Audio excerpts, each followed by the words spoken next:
and we are going to be joined by a special guest who's going to be giving some insight into the political scene in France. We got an American communist, but currently in France right now. It's 1 a.m. over there, so thank you very much for joining us. And we've got Henry Wallis, a Orthodox Christian, heretical Marxist, and supporter of the LFI, which is Jean-Luc Mélenchon's party that we've been wanting to talk about actually for a while on this stream. So this is a perfect opportunity for us to have this discussion, to learn more about the LFI. We want to talk about, maybe comparing the political scene in France to what's going on in America and what lessons we can learn from what's going on in France, because I do think that they have a more advanced parliamentary left than we do. So there's a lot that we can talk about tonight. And Henry, why don't you introduce yourself and give your pitch? Salut et fraternité. I am Henry Wallis, here reporting from the Fifth French Republic. I am founding editor of New International magazine. I also have a podcast called Forms Podcast and a blog called Helotage. I have written for a couple different outlets. If you're interested to get background, I don't know how much time we're going to have tonight to talk about like the history of French politics. I would really recommend seeing some of my articles. Recent history I covered on Helotage principally, where I talked about the New Popular Front and the 2024 victory of the left over and against the far right and my personal involvement in it. I also talked about, for New International, I've done a couple of articles translating speeches by Jean-Luc Mélenchon and by other figures like Jean Jaurès. I think my article, The Great Jaurès, is maybe the most comprehensive or if not comprehensive, it's definitely the punchiest introduction to Jean Jaurès and to the sort of French radical Republican socialist tradition, which is less known in the Anglo world. So those might be touchstones for folks who want to dig deeper. Thank you. Well, thank you for joining us, and we're excited to talk to you. But maybe you could, I don't know, it's a bit of an open-ended question, but maybe you could give a bit of context about sort of the political landscape in France and the political left before Mélenchon founded LFI. Sure, and I should also situate myself probably. So Sure. I am a millennial American leftist. I am from the middle of the U.S. to keep it short, and I was radicalized during Occupy Wall Street, as a lot of people were. And after the end of Occupy, like a lot of people, I was in the sort of general American anarchist milieu, which at that time was, along with I think the International Socialist Organization and some small grouplets of the Students of the Democratic Society, the only like organized political force on the left in like middle America that I could have any contact with. And so I was sort of in that milieu doing like ecological struggles. There was a lot of police violence. I remember there was the killing of Philando Castile. There was the killing of Trayvon Martin, Eric Garner, Tamir Rice. I mean, this is sort of the 2010s American left that I was a part of.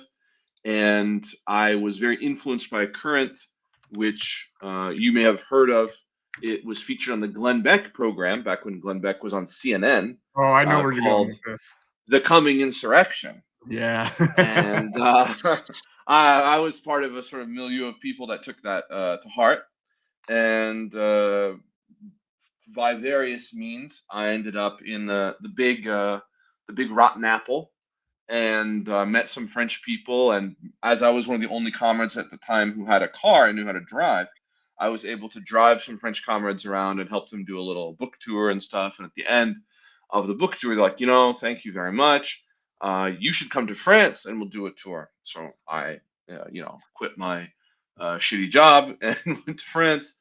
And when I came to France, I went to the ZAD, the Zone to Defend at Notre-Dame-des-Landes, which is in Brittany, which is like a major ecological struggle, which is victorious, by the way.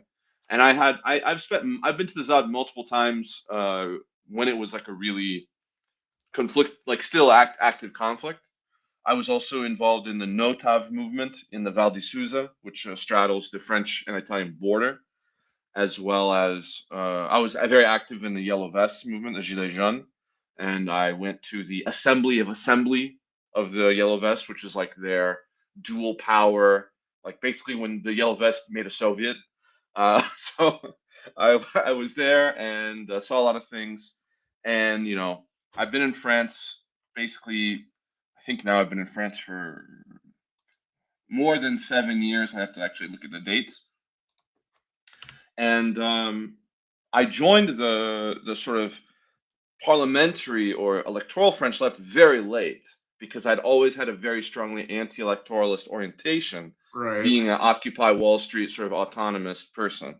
Yeah, I'm But gonna say, to interject, we kind of have a similar political background, like kind of get radicalized, brought into the left by Occupy, and we are initially kind of ultra lefts who have a very anti-electoral kind of almost this invisible committee type stuff, yeah, and I mean I think that we can talk about that if you want. I think there's a certain reason why that was particularly salient in the 2010s. But what basically happened is that kind of politics really collapsed through COVID, to put it simply. And post COVID, now I have a wife and kids, and I'm seeing the far right getting really close to taking power by electoral means. And I see that, okay, all the left parties have gotten their shit together. They're in a point where maybe it would be possible to stop the far right, maybe not. All I know is I have to like testify to history that I actually did something to try to stop it. You know what I mean? So, what can I do? Okay, I can go on this site. I Google, okay, new Popular Front campaign materials. There's a site, Popular Action, Action Populaire. I can go there. Oh, they'll basically send me shit for free. I just have to pay for shipping.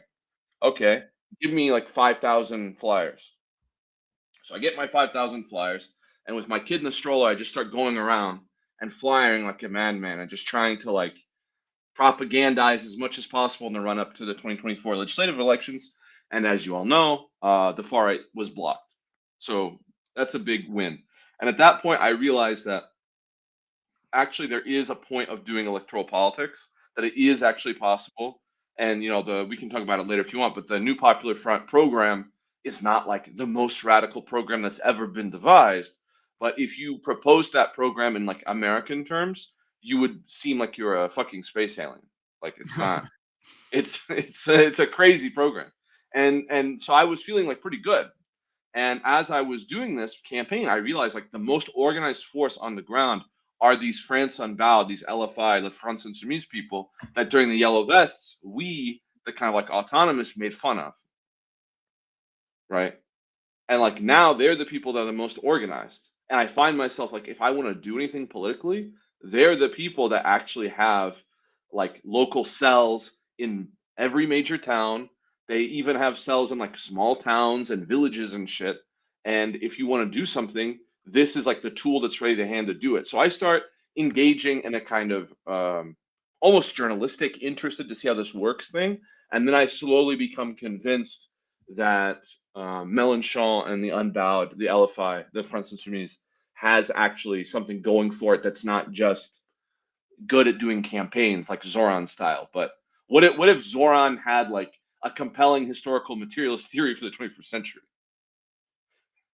You Yeah, see what I mean? yeah, absolutely. I mean, so maybe it's worth getting into, as I said, kind of the political landscape before. Today or like No, in kind of the what 2000s? led up to Jean-Luc Mélenchon. And first off, it might be helpful to know who Jean-Luc Mélenchon is, kind of his history. Ah, okay. So And then, Jean-Luc was a former. I think he started life as a he was like a student unionist, and then I believe he was in the Lambertist yeah, Trotskyist group, just like Eric and Blanc. then he's a Lampertiste. Yeah. yeah, as a Lambertist, and then he joined the Socialist Party when the Socialist Party kind of had a renewal, and then through the whole Mitterrand period and the collapse of the Soviet Union, he was like the left wing of the Socialist Party I think he was until that. actually, yeah, I think he was like kind of François Mitterrand's protege, if I recall. Like he was like a minister at like 30 or something Yes, ridiculously he young. was minister of, I believe, professional like training. Yeah. So he was a lower minister, but he was a minister. But he was a minister in the Jospin government. I don't believe he was a minister in the Mitterrand Oh, government. okay.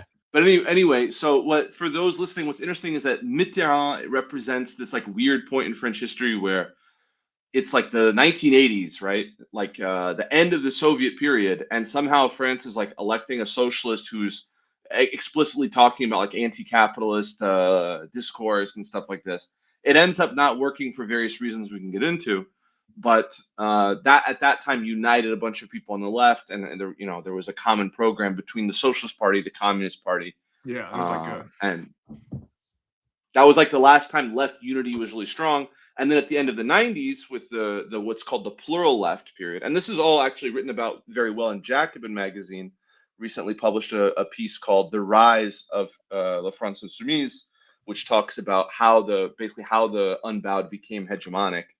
If you want like more details on this stuff, but essentially with Mélenchon and the left wing of the Socialist Party at the end of the 90s, they got a reduction in working hours. That's why France has a 35-hour work week. So they actually, like, as I think we can say the Western left at least was like globally in retreat, they were able to like win a pretty major concession in terms of like the historical workers movement and its goals. Reduction in overall working hours is a major advance. And then, there was still like neoliberalism, but there was this tension where neoliberalism in France never really took root fully. It was always contested. And the Socialist Party had a lot of internal divisions. And then finally, basically, it became untenable. And this is actually a documentary. If you can speak French or abide subtitles, there's a YouTube documentary where this guy was following Mélenchon around at the moment when he quit the Socialist Party in like the late 2000s, and I believe it was in 2009 when he like definitively quits, founds the Left Party, and then tries to do the strategy of uniting basically everybody that's to the right of the Socialist Party right wing. So like again, the communists, the Greens, and tries to do like an eco-socialist alliance. His theory was that we're gonna basically do what is it called in English when like Trotskyist groups abolish themselves into a bigger group? liquidation. Yeah. Yeah, I don't know if he would agree to this. So, Jean-Luc, if you're listening, I'm sorry. But I think what he was basically proposing with the Left Alliance at that time was to do liquidationism on all these sort of legacy 20th century parties that there's no reason for the SFIO to exist in 2026. Yeah. I mean, there's a number of parties that you could say that about in France. Like the PCF has no reason to exist. The SFIO has no reason to exist. Like a lot of these Right. things have no objective reason to exist, and they can just like dissolve themselves.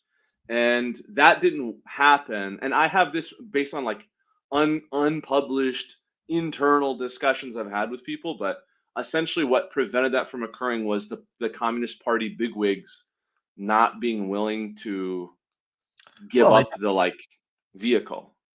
yeah, they would have to give up. They'd have to abolish their own power. Whatever, their Yeah. fiefdom might be small, but it's still their fiefdom. Right. It Yeah. doesn't. It's if you're actually trying to build a larger party out of the process of like kind of dissolving these organizations. I guess it might be more of a merger than a liquidation.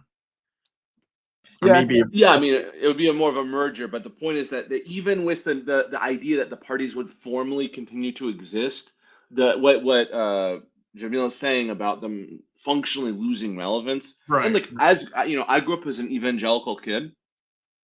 There are evangelical denominations in America that are like 99% self-similar in terms of ideology, practice, etc., and they don't fuse because then they're like, well, we're gonna have to fire the people that work at HQ of one of them.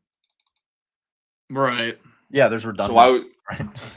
yeah, it's redundant. And also the communists have this like crazy. Who is the guy that did like Brasilia and all the weird like 20th century architecture? I forget his name. Oh, The communist architect. yeah. No, I know exactly who you're talking about. He built like the PCF has this like insane like UFO building in Paris. Oh, I've seen So like, that. why would Yeah. they give up their UFO? Yeah, that building is slick. That is true, but you could use it as a headquarters of the new party. the left party just inherits the Communist Party headquarters would be so hard. But anyway, so that doesn't work. And one of the interesting things about Mélenchon, and people that speak French can like access this more easily, is that he's very self-critical and he's always refining his theory in public. So this is actually a very admirable quality, I think. Even if in the end of this talk you end up thinking he's wrong, I think this is a good practice to do. Is like every time he changes his mind or tactically changes direction, he like publicly owns it, and he'll usually write a book. And like in the book, he'll be like, "This is what we tried. This is what didn't work.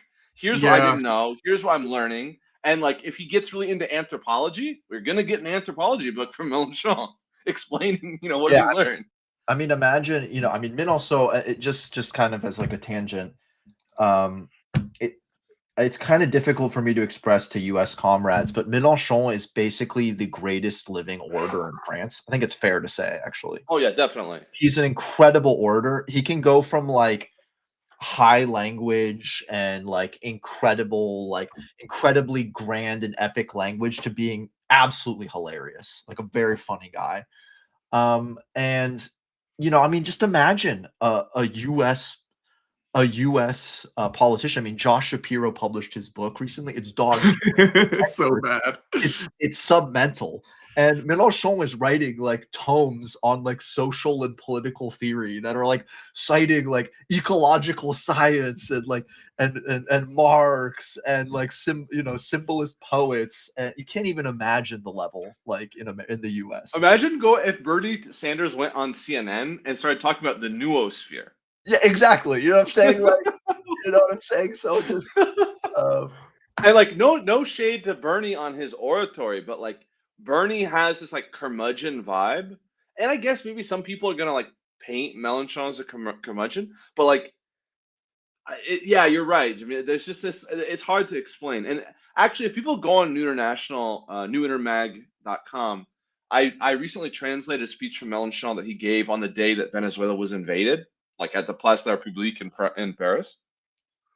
And I had just happened to sort of like spidey sense that shit was going to go down this year. So on January 1st, I published a translation of one of like Jean Jaurès' last speech. And if you read Jean Jaurès' last speech before World War I and Mélenchon's speech following the invasion or the attack or whatever you want to call it of Venezuela, the parallel is very obvious. Like I didn't do that intentionally. I didn't know that was going to happen, but it is what it is. Yeah, I mean, he's an electric speaker, and people try to say that Bernie Sanders seems like a curmudgeon in the sense that he's a dick. Like he kind of seems like an asshole.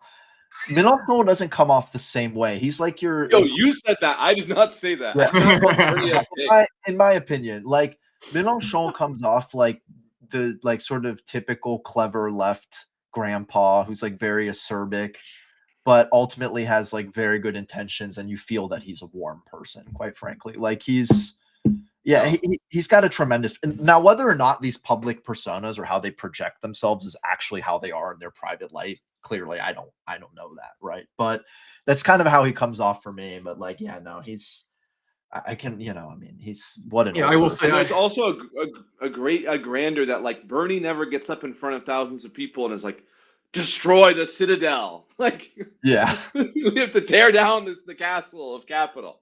Yeah, I mean, he's much more, and maybe we'll get into kind of Mélenchon's social theory. It's clearly not a sort of classical Marxism, but in some way, shape, or form, he is speaking a class of or a language of class struggle.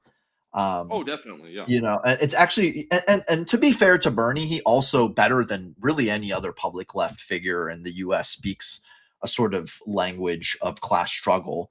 Actually, if you think about it, kind of more than Mamdani. Mamdani is much more sort of a politics of class collaboration and yeah, it's about affordability and not taking on the elites. It's clever. It's a kind of clever lowest common denominator sort of language to win people over, but it's very there's not really much antagonistic content there in Mamdani's way of presenting. And I think people have a way of acting like, oh, what these politicians say it's not material. What matters is the reforms they pass and the material good that they do for the working class, not the like symbolic, like abstract language that they use in speeches. But I'm sorry, but if we had a politician in the US who was talking like Mélenchon does, I think it would actually change the potentials of what is politically possible in this country. Yeah, and I- that whole kind of like pseudo technocratic way of looking at things also kind of belies the fact that one of the big roles of a leadership is to inspire in people a sense of being part of history, being an agent in history. So it is kind of inspiring people to that epic level. Yeah.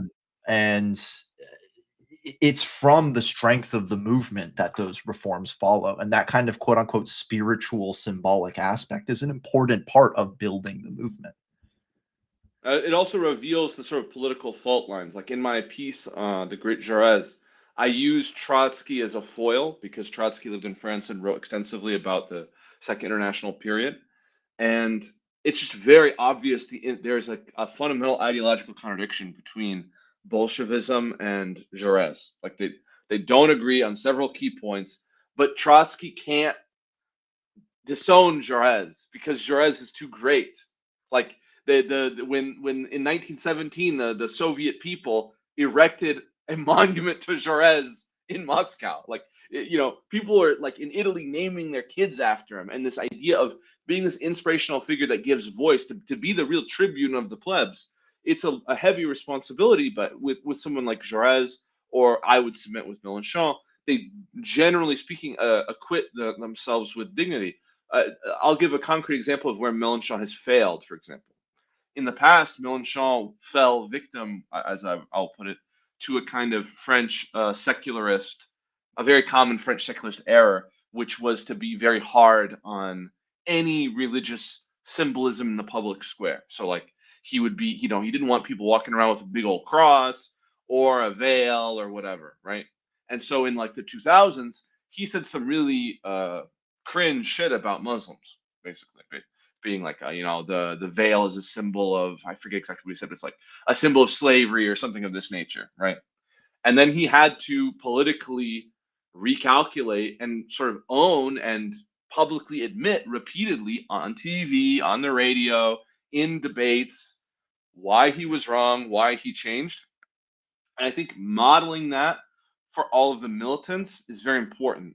And it's a heavy task. It's also something that we might get into when we talk about the form of the movement. That is not something that we have in like DSA. Like, who is the big leader of DSA? Right there doesn't exist such a figure. What are you saying, Donald? Sorry. We don't really have an NPC that has two co-chairs, but it's hard. I wouldn't say that they are real like big wig leaders. Well, I mean, We know who the Eminence Grise is, though, Jamil. yeah, I mean, it's the quote unquote, it's the electeds. I mean, in terms of Cliff Connolly. Yeah. He's the one pulling the strings behind Who? the scenes. Cliff. I mean, sort of. No, that was a joke. Sorry. Yeah, okay. You're both on the camera. You both look just like shocked and appalled. Yeah. No, I think Donald's internet, I think, froze because he's, for some reason, in Florida. They have dog shit internet. Oh, he's fully shocked. He's just Cliff is running shit. To be honest, I wish, but I don't think, unfortunately, that is the case. The truth is that it's kind of people outside of DSA who end up shaping, people who are associated with DSA, but who are outside really of DSA. Well, like Mamdani is our biggest, most high-profile member. Yeah. But he's not a leader of DSA as an organization. He's just kind of a leader of the American left who's part of DSA. Yeah. So anyways, let's kind of get back on go back to the history. Yeah, on the narrative. So, let me pose a question real quick. So so basically, Mélenchon tries to generate a new left project. It kind of gets annoyed with it, and he kind of goes out on his own, right? And founds LFI, La France Insoumise. So maybe you could talk to us about that falling out briefly, and then talk about the beginnings of LFI and take us up to now, maybe. Yeah, so the French, the left party, the Parti de Gauche, and then the sort of United Left Alliance, however you want to translate it. This was basically an evolutionary step that still maintained a lot of the old left. Like, I think they have a Congress and internal democracy and all this stuff, right? It has the form of a party. It's the party of the left, right? So when I say the form of the party, do you think your listeners know what that is, or should I explain that? Yeah, maybe let's explain that. Yeah, definitely Okay, explain it. so the form of the party is an organizational form that corresponds to technology of the early 20th century, the telegraph, right? We can think about, and it also corresponds to the political, at least I'll use French examples consistently, sorry for Americans. It corresponds to liberal democracy allowing the workers' movement to have a certain degree of freedoms, right? So, in like 1910, workers are allowed to go have a public meeting and have a public dinner and a banquet and have speakers come and openly organize, right? That's legally allowed. In 1840, the situation is different. And so the politics of someone like Louis Auguste Blanqui of a previous generation, it takes the form of a conspiracy very often because they're living under such intense repression that open organizing is not possible. Someone from a previous generation from that, like Robespierre, his form of organization is the form of the club, right? Which corresponds to material conditions of that time. So I would submit that there is a historical materialist analysis to be made of what we can call party and party-like organizations, from the philosophical salon to the club to the conspiracy to the political party. And Mélenchon and I would submit that today the movement, right? And basically, one of the differences between the left party and the France Insoumise, the LFI, the Unbowed, is that the Unbowed is not a party.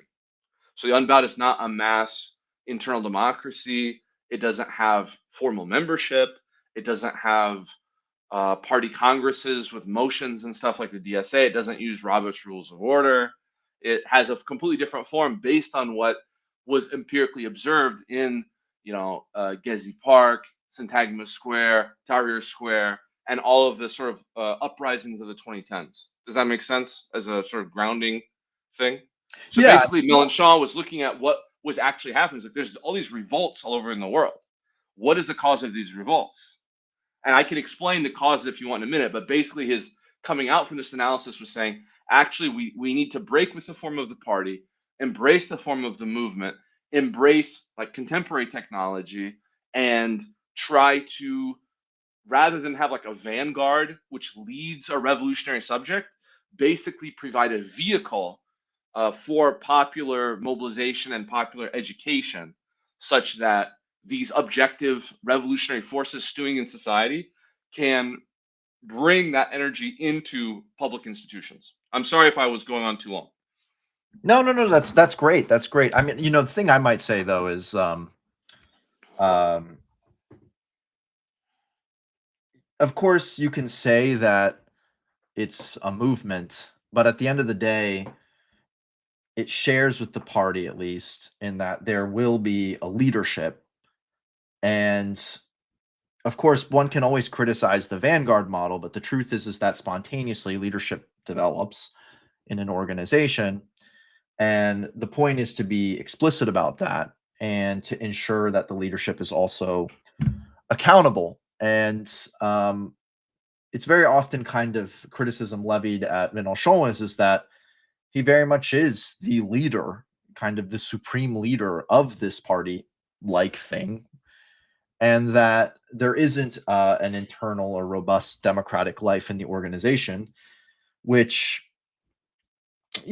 whether or not there needs to be is definitely quote unquote a debate to have, but it certainly seems to kind of go against the egalitarian ethos of such a movement, right? It's kind of contradictory in that way, in trying to pit your free-spirited movement against the hard-headed anti-democratic party, and then you basically replicate a party form and have Let me argue against that very briefly, if you don't mind. no, of course. So the actual structure of the Unbowed I can summarize very quickly. Essentially, the actual party part, the like legal, what is the most similar to a party? I think it's like 12 people who are in the legal association. Okay. And then everybody else is somebody that's like in the movement as a sort of like network connected node, but it's not, a dues paying member. It doesn't have a card or something like that.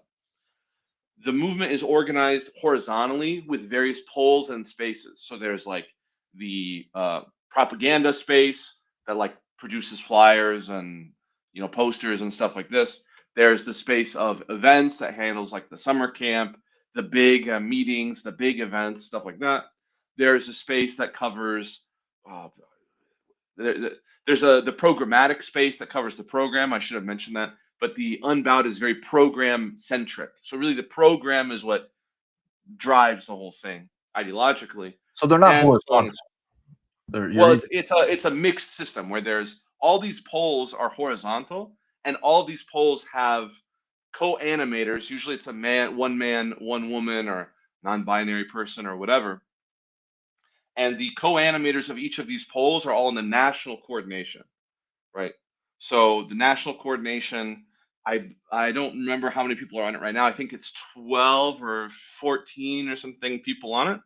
And Jean-Luc Mélenchon is there as his role as vice president of the Boissy Institute, which is the Unbowed think tank, the LFI think tank. And the Boissy Institute publishes books, produces like white papers, helps develop the program, and also does cadre formation with these like intensive, I believe they're 10-month long training programs where people are taken from all over the country, brought to Paris, trained every month, and then sent back out all over the country to improve the movement by having more people who have been formally trained in everything from historical materialism to how to give a speech to how to set up a like a big tent and generators and like very practical all the way to multiple courses on historical materialism. So it's a very serious like formation program, and a lot of these people will end up being candidates, but not all of them do. So it's not like a guaranteed way to get into leadership. But anyway, at the top level, there are all these poles and spaces that organize by consensus. And then membership of this is done by co-optation. So basically, people are selected within. I sometimes compare it to organic centralism in that we don't like vote for who the Boissy Institute vice president is. That's an internal Boissy Institute question, right? So that's how that works. And then the base militants are all the people that are members of these action groups. So the Unbowed, the LFI movement has this platform called Popular Action. Anybody can go on there, find information. That's how I got my campaign materials. They can join an action group, create an action group, set up events.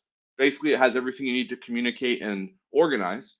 And then among those groups are taken every year by sortition, by random selection, a number of people that go to a national representative assembly where texts that basically cover what happened last year, how's the budget, what do we want to do this year, etc.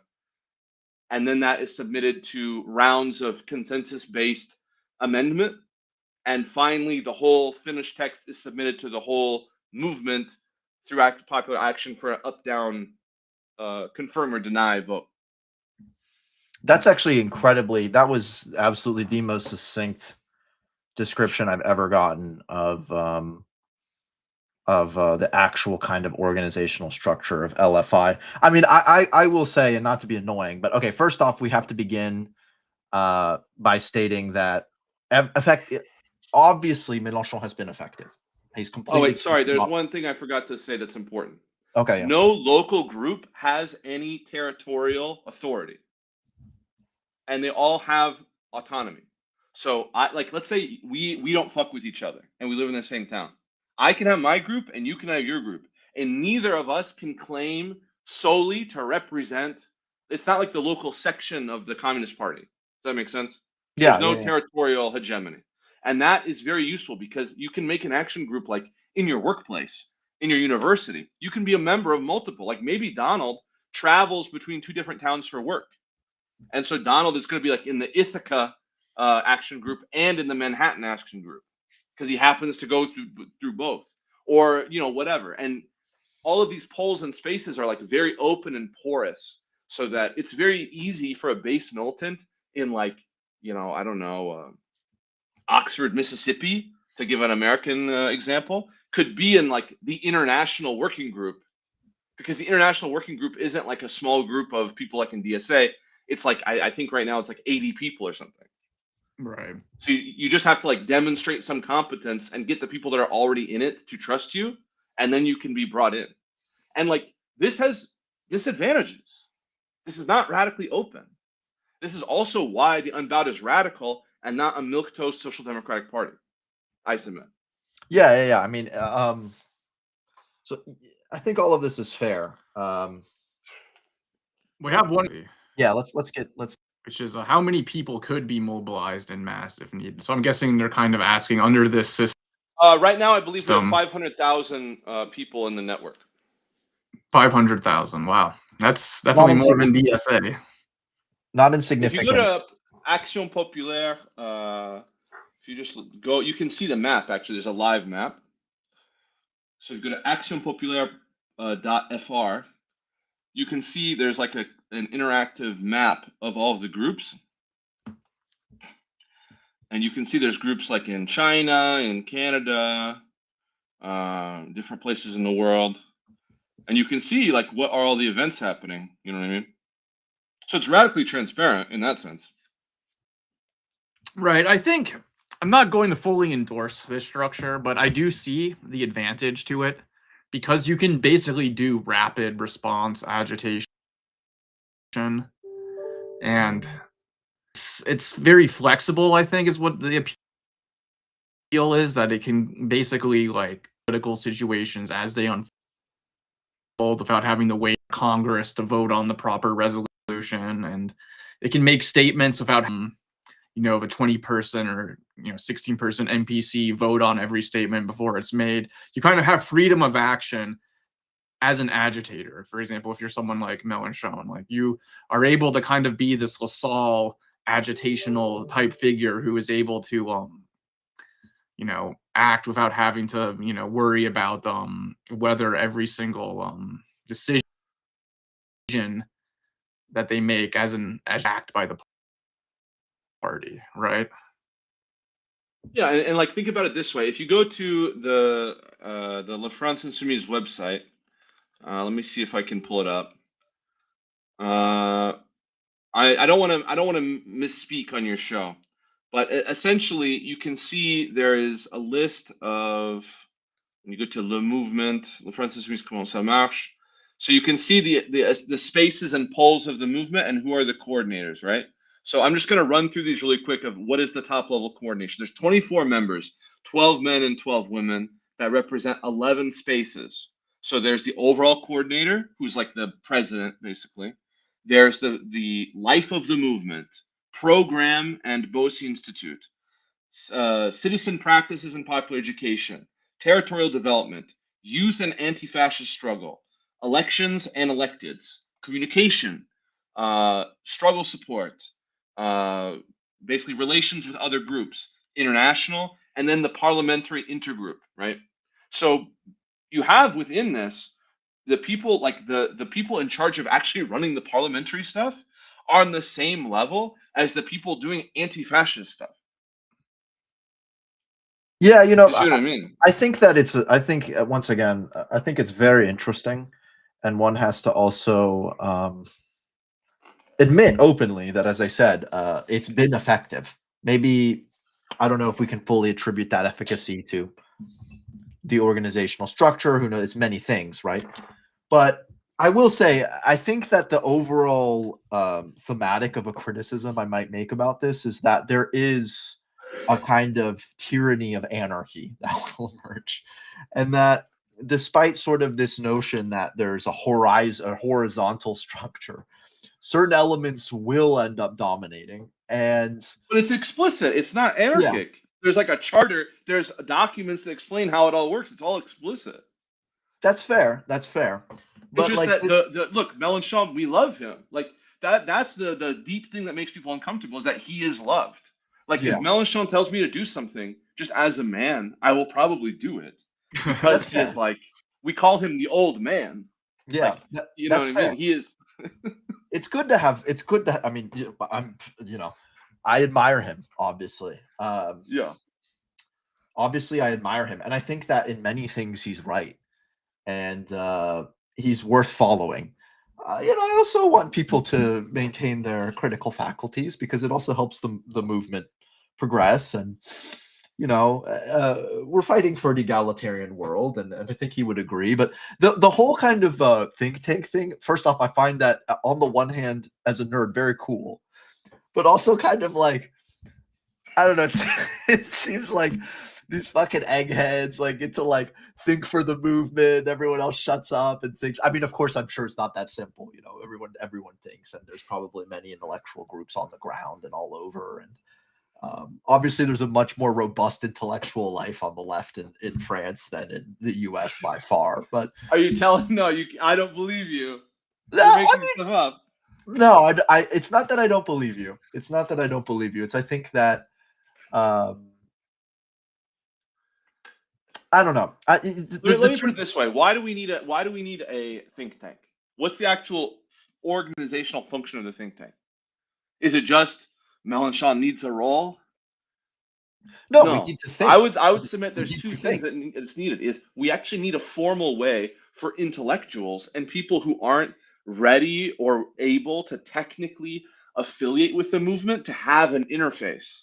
So people can come to the Boissy Institute Cadre Formation Program and give a course on the Paris Commune without having to fully agree with the unbowed. We also just buy into the program. We also need to think, right? Too often in America, in the U.S., I want to stop saying America, the U.S. Too often we have this shut up and act, and there really is very little space to just think about our conditions, think about what kind of politics we need, think about what to do, et cetera, et cetera. So I think that it's very cool in formalizing that. Yeah, I do agree. I have to learn more, to be honest. What if I told you? What if you had a ability? I know Cosmonaut does publish books, don't you? Yeah, we do. Yes, though we haven't in a long time. We would like to publish more. That's all. So, like, I think the Boissy Institute. We would like to publish more changes and stuff. Yeah, this is no shade on that, or I'm not trying to call that into question. I'm just simply saying, in the American left, it seems like if you want to get a book that's like read, you're going to go through Verso. Yeah. Right. Or like PM Press or something or AK Press, or you have to go through one of these like standalone publishing things, which is not actually associated with a particular. It's not like Verso isn't like the DSA house press. Hey, I mean, you could go through Haymarket, but it just, it compounds the point. There's two, basically. Yeah, but Haymarket is not. Yeah, it's basically Haymarket and DSA. So, and then there's PM Press official. And AK. No, none of these are official DSA presses. That's what I mean. It's like the Boissy Institute, when it puts out books, this is like the unbowed think tank. So there's one that just came out about for a new communalism, which is basically saying, how can we apply like a revolutionary approach to like city level politics?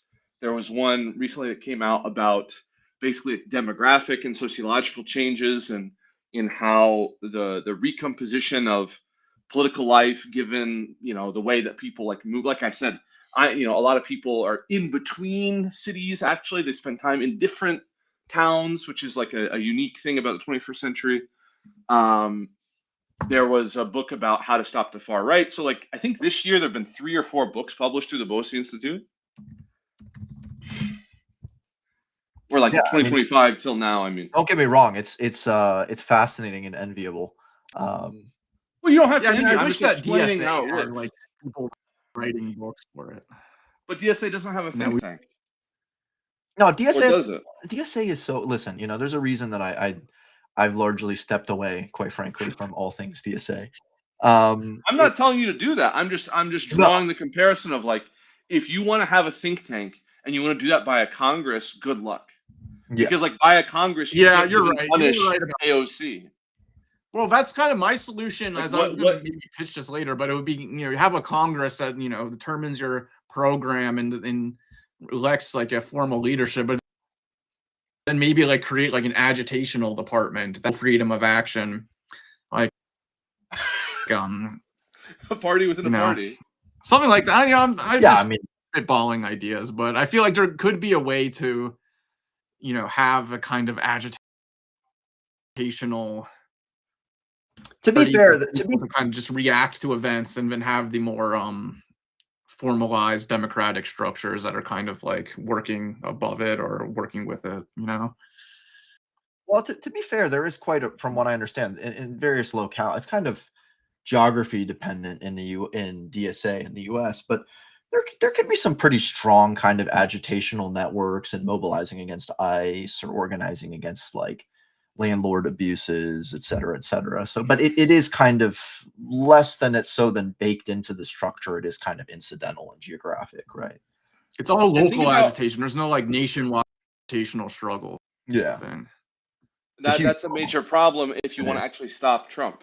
Yeah, it Because is. Yes. like Yes. even if like let's say the people in Minneapolis do a heroic move and somehow like eject ICE from Minneapolis. Okay, that's a major victory. But like, okay, now they're gonna go to I don't know Kansas City or something, right? Like, what? How that without a national network or like movement of movements or something like this, which is that's really what the Unbowed does. It provides a sort of osmotic network that's everywhere where people are like in the unions, in the different like NGOs, in the local associations, in all these different places that provides a kind of nervous system for the radical left to be able to operate and actually oppose the government. And I would just say again, comparing to DSA, and imagine doing this with no caucuses. Imagine there's no caucus. It's easy if you try. No Yeah, but there was no factions. caucuses. You DSA would vote. be way worse off. You think? Yeah, Well, yeah, because we didn't absolutely. start out with an awesome leader like Mélenchon, who Yeah, was yeah. that's we had Michael like It wasn't started with Cliff at the head. no, I mean Michael Harrington. yeah, we had like the lamest guy in American socialist history as our founder. But I like your idea of having Cliff, of DSA. I feel That'd be pretty like dope. he would do a good job. Yeah, that Cliff would is going to do the faction ban at the next DSA Congress. mean banning ourselves. Total mug victory. Total Yeah, mug. Banning yourself. But anyways, let's get back kind of to the history. I think that this is a very interesting conversation, but Oh yeah. maybe So the history basically. What do you want to ask about? so the party is founded in 2016, whatever you call it, the movement. The movement The is founded movement. Thank you. 2016 by Jean-Luc Mélenchon after an attempt to kind of fuse various left groupings, parties that failed. Kind of went out on his own. So, what was happening in 2016, and how has kind of LFI sort of evolved since then? Maybe if you could try to sort of, as much as possible, periodize sort of the history of LFI. And Yeah, I'll try to be very concise, and I really recommend people read the Jacobin article that you linked if they want like nitty gritty details.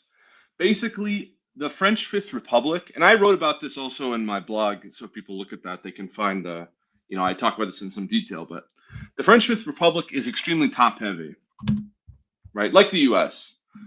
Who the president is very important. le coup d'état permanent, it's very The permanent coup d'état, right? yeah. So like who the president is very important, and Mélenchon's strategy, and this is not unique to him, this is something that has been talked about for a long time, is that we need to go from a Fifth Republic to a Sixth Republic. That is, the Fifth Republic, which was set up by Charles de Gaulle in the post-war period, is overly top heavy and anti-democratic, and to get real social change, these political forms don't for the reasons you've mentioned. Actually, it's a little bit Caesarist, right? So we have to get out of this Caesarism, but how do you do it? Well, armed struggle against the French state does not seem a very viable option, to put it mildly, and it would also be a very bloody and terrible thing to contemplate in general. It also doesn't seem likely that the system is just going to collapse under its own weight. So the best move is to try to win the presidential election, and from there to abolish the system from its summit. Does that make sense? So basically, Mélenchon runs the presidential election, wins, uses the win to call a constituent assembly. The constituent assembly is able to draft a new constitution. We have a Sixth Republic.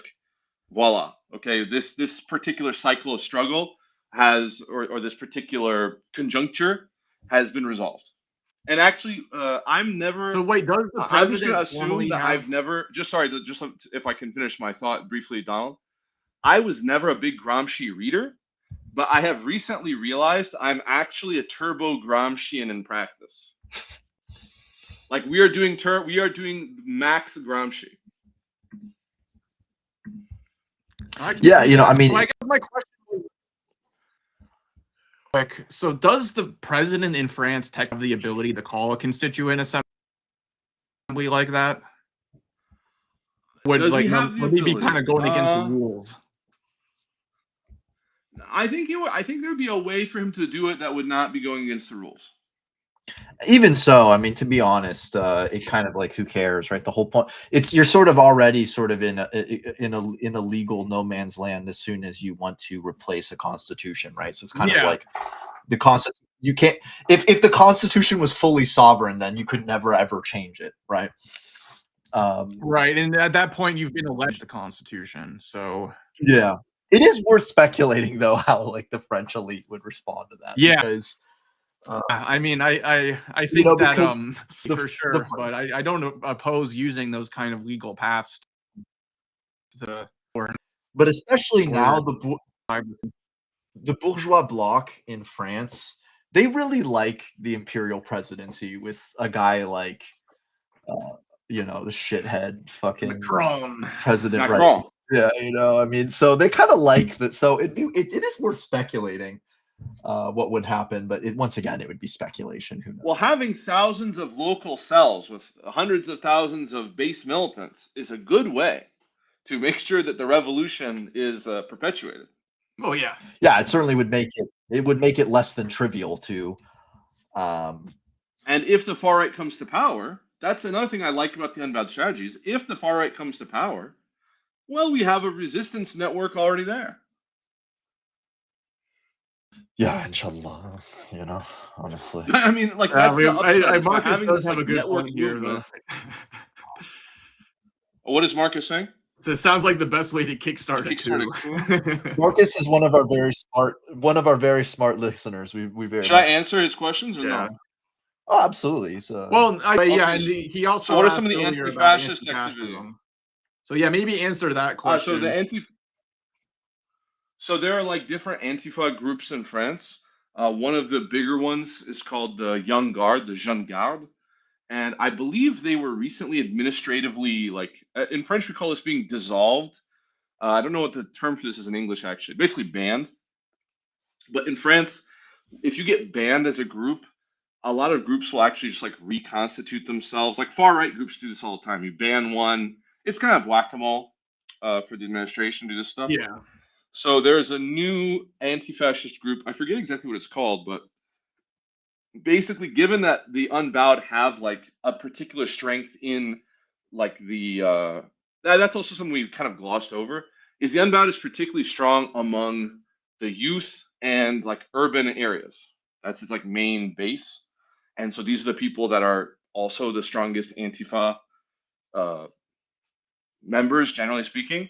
And so there's a kind of convergence where the deputy for the Vaucluse for like Avignon is actually one of the former main Antifa leaders. His name is Raphael Arnaud from this Young Guard group that got banned.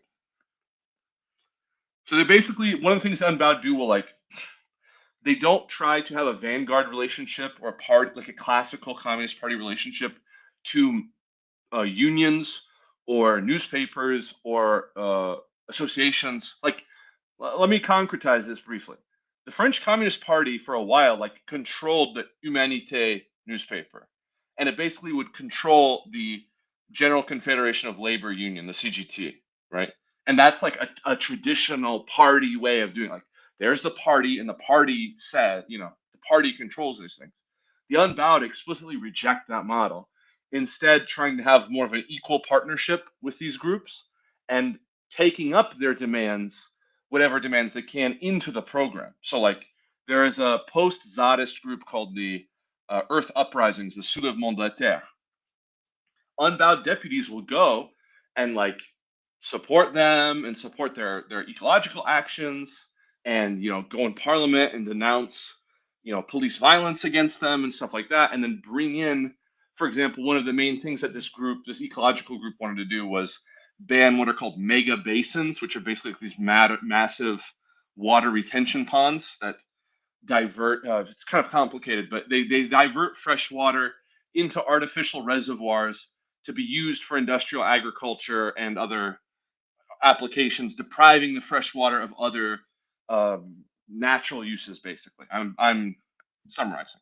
It'll fuck And up so, the ecological. It'll fuck up the local ecosystem, I'm sure. yeah, it's bad. It's bad for like hydrology, basically. Yeah. And so the Unbowed is like, okay, you have this like developed technical critique. Let's bring that into the program, but without trying to like tell their leadership what to do. Does that make sense? So that's the kind of relationship with the other groups. This I actually like as of course, in my opinion, a movement or party should have its explicit, at least media apparatus, but having also that does exist. Called Yeah. It's called Yeah. L'Insoumission. which is great. But I think it's also very cool to have this kind. I think that this is a very good thing to have a sort of less well-defined, as much as possible, equal sort of uh, partnership between unions and party movement. I actually think that is smart. Yeah, and Yeah, because I think No, go ahead, Donald. I'm sorry. I was gonna say a lot of communists this attitude where they have to control organizations like their front groups, and it's like we need to bolshevize the union or whatever. And I do think we should be fighting for our politics within these organizations, but there should be a kind of left civil society ecosystem that isn't completely controlled by No, I like thoughts and its own view, rubber stamped by the party and controlled by the party. I think that is wherever the social democratic parties were very powerful, they had very robust civil societies that extended sort of beyond the sort of typical party forms or organizations, sports clubs and drinking clubs and music clubs, and so I think that is very important. And there's an old French communist saying, which I personally apply, which is that a good militant has his card in the union, his card in the party, and his card in an association. And basically, you can pick whatever association that you want. That's just like an NGO. But this actually gets back to the sort of strategy of the Unbowed. We can talk about it if you want. I'll just elaborate it very briefly now. Basically, one of the reasons why the Unbowed, the LFI, does not have the form of the party is because it's not Bolshevik. It does not believe in this sort of like classical Marxist-Leninist theory of the present situation, of how to come to power, of what to do once we have power. Rather, it has a new historical materialist theory, which is elaborated from, I would say a study of Marx, but is not Marxist in the sense which Marx himself rejected. That is, it does not portray the characteristics of people like Lafargue and Gued, right? It is not attempting to make Marx's writings into a kind of dogma. And specifically, the notion, to put it just very simply, is that we are witnessing objectively a massive social transformation, mass urbanization, creolization of the population, the development of the noosphere, the development of this tributary capitalism, which is dominating our lives.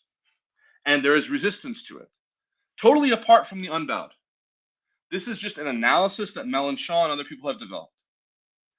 This process, what we see in Gezi Park, Tahrir Square, Occupy Wall Street, and I'm giving the classic examples, but there's many we could also cite, right? From Podemos and in Syriza in Greece. Also these political movements developed from a basic social ferment, right? So what is the social ferment? We call it the citizens' revolution, which is the process, I can describe it very briefly in 4 steps, of some kind of instituent moment where there's some kind of trigger and people go out in the street and they claim popular sovereignty for themselves. Usually they carry the national flag. And when they carry the national flag, they're not doing it jingoistically. They're saying, we are the actual legitimate deciders in society, not whoever the rulers are. That's the first step. The second step is the destituent process, where they say, They all must go. The third step is a sort of dual power development where people, like in the yellow vests I mentioned, they make these assemblies and then assemblies of assemblies, which is like the Grand Soviet, right? And then the fourth step is the constituent, where, as I mentioned previously, we would have a constituent assembly and all of the sectors of society would be consulted, and a new constitution would be developed, elaborated, developed, and delivered. I'm trying to go very quickly because I know I'm talking a lot. I'm sorry, it's very late. I'm trying not to be too Great. shambolic, No, right? you're doing great. No, talk as much as you want, Tom. Yeah, that's why you're here. This process is considered by us to be objective. This is something we objectively see in the world, we analyze it and say it exists. Based on this objective process, what is the problem? The problem is disparate movements without any like central coordination or leadership or ability to have a movement of movements that like aggregates and brings them into the halls of power reach certain limits. So what we want to do as this sort of like group of people that is convinced about this analysis is to say we want to unblock this process. So the Unbowed, the LFI, exists to unblock the citizens' revolution in France and thereby the world. Because if you think like, if in 2027 LFI wins and comes to power and delivers a constituent assembly, what will happen? We will leave NATO. That would be a major geopolitical rift, especially given how Trump is, fucking up the whole NATO game right now. Yes, it might happen before 2027. Great things are going. Yeah, we would start a process of ecological bifurcation. We would attempt basically to split the national and international bourgeoisie and develop a planned economy such that we are able to actually prepare for climate change. To do so would require strategically reorienting towards China so that we can get the materials and base stuff we need. This could coincide with a de-dollarization. So we could be literally like an LFI victory in 2027 could be one of the triggers of an epochal shift in the 21st century, similar to the collapse of the Soviet Union. And if you listen to Mélenchon's speeches, that is what he is describing now. We believe that this present moment with Trump is similar to 1990, 1991. Yeah, a lot there. Sorry, I know I was galloping through, but I'm trying to. No. It's more like I think the main thing that puzzles me is in this 4-stage process, the rounding up of the constituent assembly and basically the creation of a breakdown in sovereignty, which generally means civil war. And why would the bourgeoisie allow themselves to be neutered? Why would the political elite allow themselves to be neutered? And then the final thing I wanted to mention is I love how the French, it kind of seems to me like this notion that the breakdown in sovereignty or a revolution in French would trigger something global is a bit, it's just typically French, just seeing themselves at the center of the universe. But it's true. It has happened multiple times. France is important. It's obviously the political king, basically, in Europe. It certainly is important. But the truth is also that Europe is becoming kind of more and more irrelevant. So whether it triggers I think you're misunderestimating what a brutal shock and catalyst it would be if France normalized relations with China and privileged China as a trade partner over and against the United States. I think that would be truly a deadly, that would be like a world historical conjuncture that people would like put that in a textbook. Yeah, I mean, absolutely, it would be huge. Don't get me wrong. But I think first off, why would the bourgeoisie allow itself to be elected out of power, more or less, or have its power challenged in a robust way? Well, we're not proposing a proletarian dictatorship. No, I know that, but whether or not you like it, whether or not we like it, they may conditions might be such, civil war conditions might be such that there's nothing possible except for, in the beginning, a brutal form of dictatorship to suppress counter-revolutionaries. I mean, I truly just. the theory kind of split between the national bourgeoisie and the international bourgeoisie is kind of how you described it. Like you'd be trying to win the national bourgeoisie to your program in the name of fighting against the international bourgeoisie. But I don't know if I don't know Is that what was being if there said? really is a divide. No, there isn't. I mean, Mélenchon is out there speechifying today, arguing that the ecological plan will be good for small business. Yeah, but small business is not capital. No, but the idea is like, who's going to fight the civil war? Like, why did the Russian bourgeoisie allow the Tsar to fall? Like, at a certain point, it becomes an untenable situation. You know what I mean? And like, the civil war wasn't for me. I'm not saying that it's going to be totally peaceful and there will be no conflict.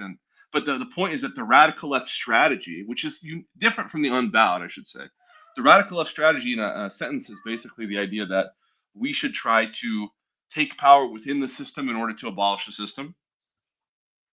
That's like the simplest version of it.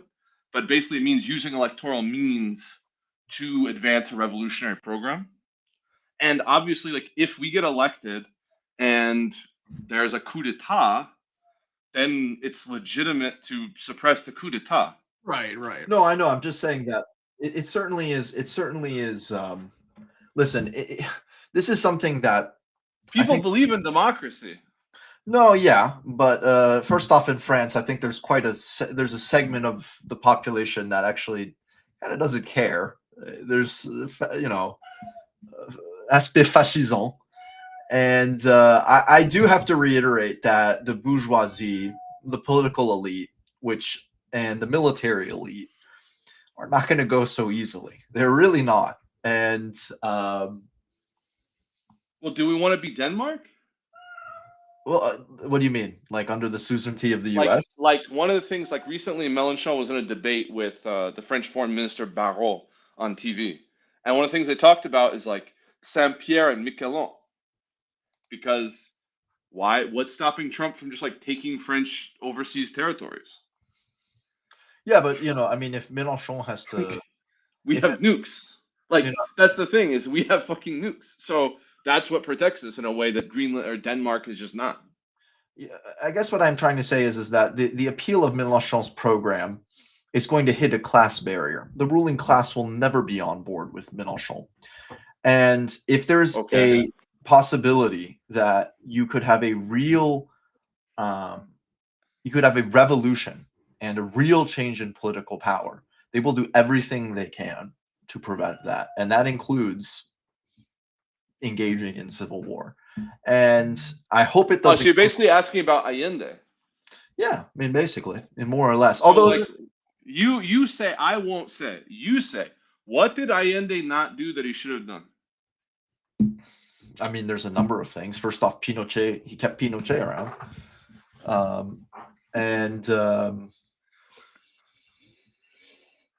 I mean, yeah, really, he wasn't prepared. He just was not prepared. The armed forces were, you really have to break down the unity of the armed forces. And as far as I understand it, they did not.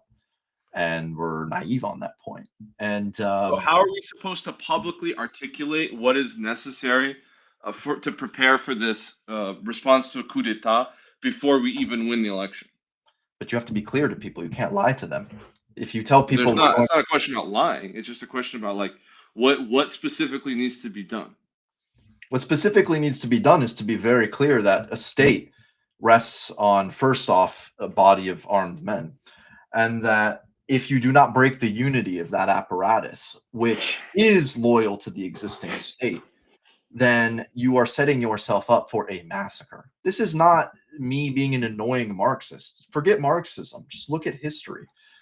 And I'm not saying that this is what I want.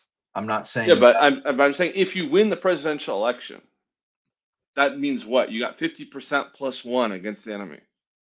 50% plus one against the enemy is, once again, it's still going to be violent. I mean, that's not. But we're not the ones proposing violence. Like the point is that we believe that it is possible. Like, so this is something that Mélenchon says very often. Every time there's riots or something, people ask him what he says about it, and he has a very smart turn of phrase, which is that I am not calling for barricades, and the people that put up barricades don't need for me to call for them.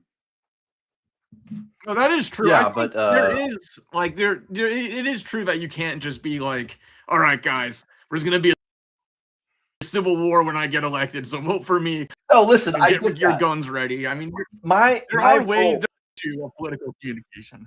my role, I feel that part of my role is as a revolutionary, and everyone here can agree, is to look reality in the face Yeah, and not lie about what's going on. All I am saying is these are my concerns. I yeah, hope I am wrong. I sure, yeah. really hope I am wrong, but we need to think it through. It is our So role. let's think it through. What is the gambit here?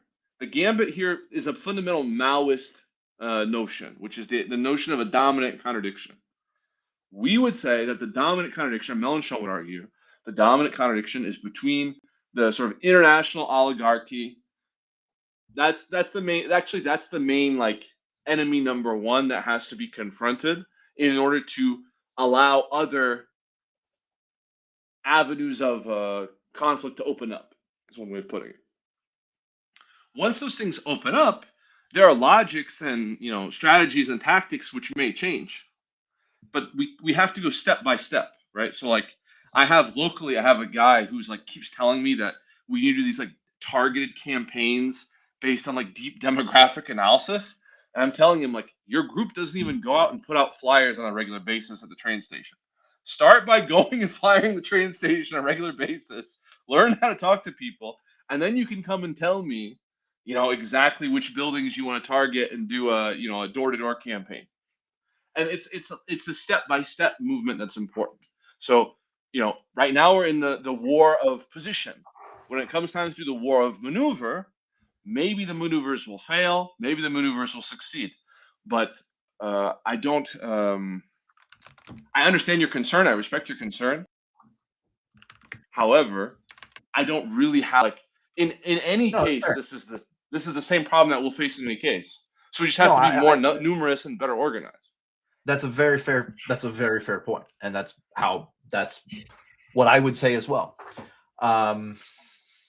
We also might hope that agitation, that at some point LFI becomes better at agitating amongst the rank and file within the military itself, right? We might hope I do that. know one of the guys that works in the military affairs stuff in the parliament, and like he takes it seriously. Like Yeah, there is a serious thing, and also the people in the military are not homogenous. Like they're not all. It's not like the Waffen SS or something. Like a lot of people in the military are, like you mentioned before we started the show, you have Algerian background. So like if you have Algerian background in the French military, do you really want the far right to come to power and like deport your mom or something? I mean, my mom is well, my mom is a French citizen, so I mean, I don't know if No, you but what I mean is like, do you want like the whole the even like bourgeois have they're and actually this is another thing is like we're very woke. LFI is very woke. So like questions of gender and race and all these things also come in. It's not just a purely class first base thing, Oh right? yeah, So like people, you might be a corporal or something in the army, but like if you're gay and you're facing like a Catholic reactionary government or well, something, I you just hope might that, not actually want that to occur. as I said, I just hope that I don't know enough, but I hope that LFI has a robust organizing capacity amongst the rank and file in the French military. And as you said, and they can split the unity of that armed body by precisely, quote Yeah. unquote, appealing to the rank and file. Right now, I seriously doubt that any higher up in the French military will like Soumise, and that's a good thing. That's what we want, right? But I Are just you hope, doubting that the generals will support Jean-Luc? yeah, they're not gonna like that. But I do think that if you can organize amongst the rank and file, it is extremely important.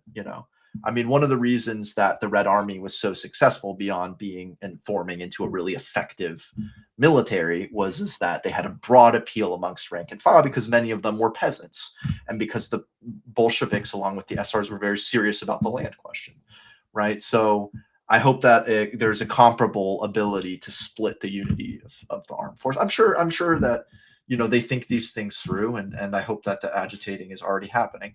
Of course, it is risky because agitating for such a thing might very well be construed as illegal.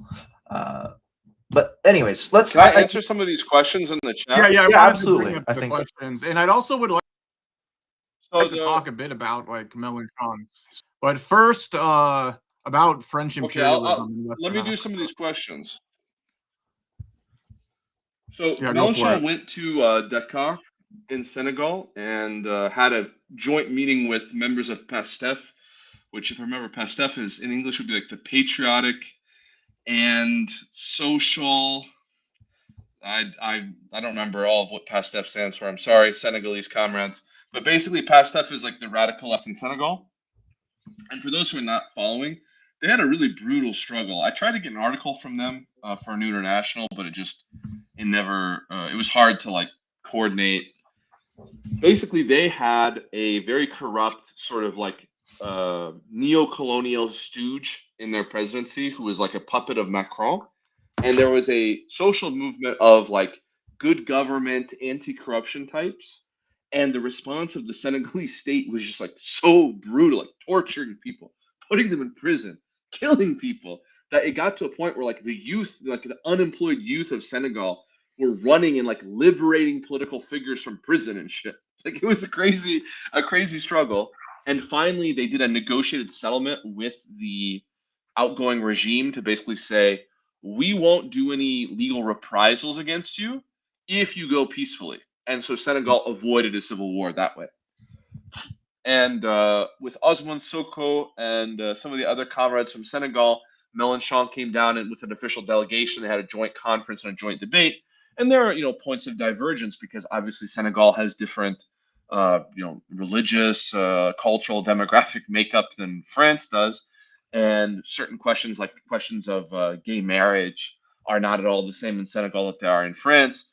And I thought Mélenchon acquitted himself quite well by saying, I think he said like I officiated the first gay marriage in France or something. I don't know if he meant like as a politician or just in general. Maybe he was the first gay marriage officiant, but or maybe he meant that he just like supported it or something very early. But he just like said to a room of a lot of people who disagree with him about that in a foreign country that he thinks they're wrong in this topic.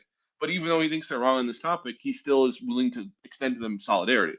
And I think that's important because Yeah, that's very like just that's in very terms cool. of yeah, Yeah, and I think that shows respect to come as the guest. You know what I mean? yeah, it's important to express that how much. Yeah, no, I mean it's good. I mean, he should be honest about what he thinks. It'd be an insult Yeah, to the people. you He's should go to Senegal. Just Yeah. talk to the Senegalese people with respect and just Yeah. own that we're not in agreement. But it's Yeah. not our place to dictate to Senegalese people how they do their politics. And ultimately, and this is where like the social republicanism comes in. It's the Senegalese people alone legitimate to determine this question for themselves. So Like, how do they want to do it? How is their political system going to work, etc. Are you both frozen? no. Yeah, it's Okay, so I don't anyway, think I am. just to finish the thing about the African question, the UNBOUT is a explicitly decolonial movement, so it has no colonial pretensions. It's very critical of colonialism, and the criticism of its left nationalists is just lazy. It's just stupid. Like, it's we put people on fucking boats to go to Gaza. Like, we put our own parliamentarians on boats to go get arrested by Netanyahu and put in prison. Like, what are you fucking talking about? Yeah, I think of all of the many criticisms, it's not a fair Well, one. I've heard people say by the name itself, France Unbound. Yeah, but what do you want them like to? itself? What do you nationalist. like? What do you want? I mean, it's fine. That's Yeah, but don't I feel find like it's like I'll say this, like it's kind of hard to do politics without any kind of reference point to the nation that you're doing Yeah, of course. You politics. can't do national politics unless you're me in the U.S. and then I talk like a Maoist. It's America KKK and I'm fine with it. I'm not trying to appeal to We anyone. could do the Unbowed in France, like the Communist Party in Italy. Yeah. Yeah, you But could I do think that. it's but- also a LARPy Bolshevik thing of like a fake internationalism, which I really resent, and I'm just open about that. Like, there is no active international. Your fourth international, fifth international, whatever stuff is fake, and it Yeah, doesn't really I exist. totally And agree like, with just you retweeting the Ayatollah is not international. Like, Kalawash will stop. Like, we all see what you're doing. Don't do Yeah, that. yeah. And it's just not. It's not there. real. No, It's not shots fired. real. Well, I called her out the other day on this wreckage, so I'll just repeat it. But like, it's just dumb. Like, the if you live in America and you operate in American politics, are you a nationalist? Yeah, no. Like, I mean, it's I think I I don't think know. it's particularly sensitive here because the US is the global hegemon, and so it's something I've really been struggling with recently because I have quite a lot of disdain for the US, and I find it very hard to sort of pretend otherwise.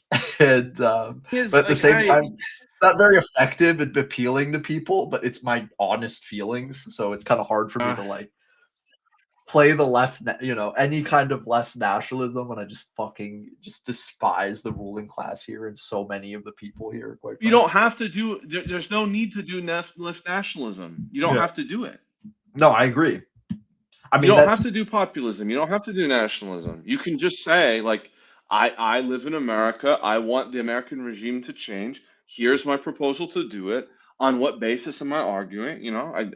yeah. I mean, my take has always been like I don't care about uh love of this abstraction which does nothing but justify the brutalization of people abroad and here.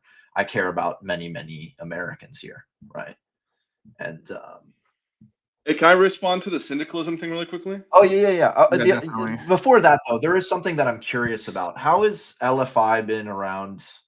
Because things have been recently heating up with Algeria and the Algerian government in parliament basically for the first time officially asked for apology, and I think even like reparations from France or something like that. So how is the LFI around this issue? I mean, I know that there's a number of I know Algerians who support LFI and stuff like that. So, but what's that been like? So there's some specific policy awkwardness with Maghreb countries because given that we're trying to like take power and actually like take the reins of the French state, you have to be kind of careful in how you articulate your foreign policy objective. Like, you're not just like a local group just like shooting from the hip. You can't just like, all right, we're going to do this policy and then not do it. You look like a piece of shit. If you know what I mean. So you have to actually take this stuff very seriously. There was a big kerfuffle about a particular intellectual who was imprisoned in Algeria unjustly, and then it was like this. Yeah, Yeah. there was this weird like parliamentary debate about it where basically the center is always like, you're all friends of dictators and stuff, but because we don't just do the sort of like liberal condemnation of all, Yeah, Boualem non-Western. Sansal, he's a fucking idiot. I'm not saying that, you are saying that. I am saying But he's a fucking idiot. Let him I'm be. not saying that, you are saying Jean that. Bill says No, he's a whatever fucking he asshole. wants to say.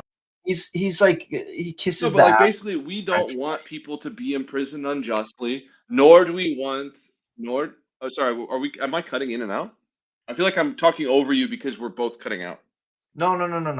We can hear you. Sorry. I'll just finish my statement, then I'll pause. Basically, that this case was used as a like wedge to make problems with Algeria and like to delegitimize whatever claims they're making that you're referencing. And the unbowed position is just to like not do that. Yeah, I To just mean like separate issues. What all? he's so annoying. I fucking can't stand that guy. He's such a shithead. There's some guy in Algeria who's a Francophile, and he got imprisoned by.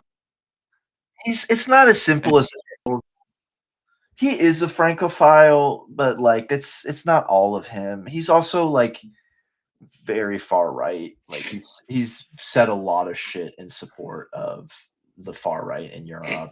He's a fucking Right.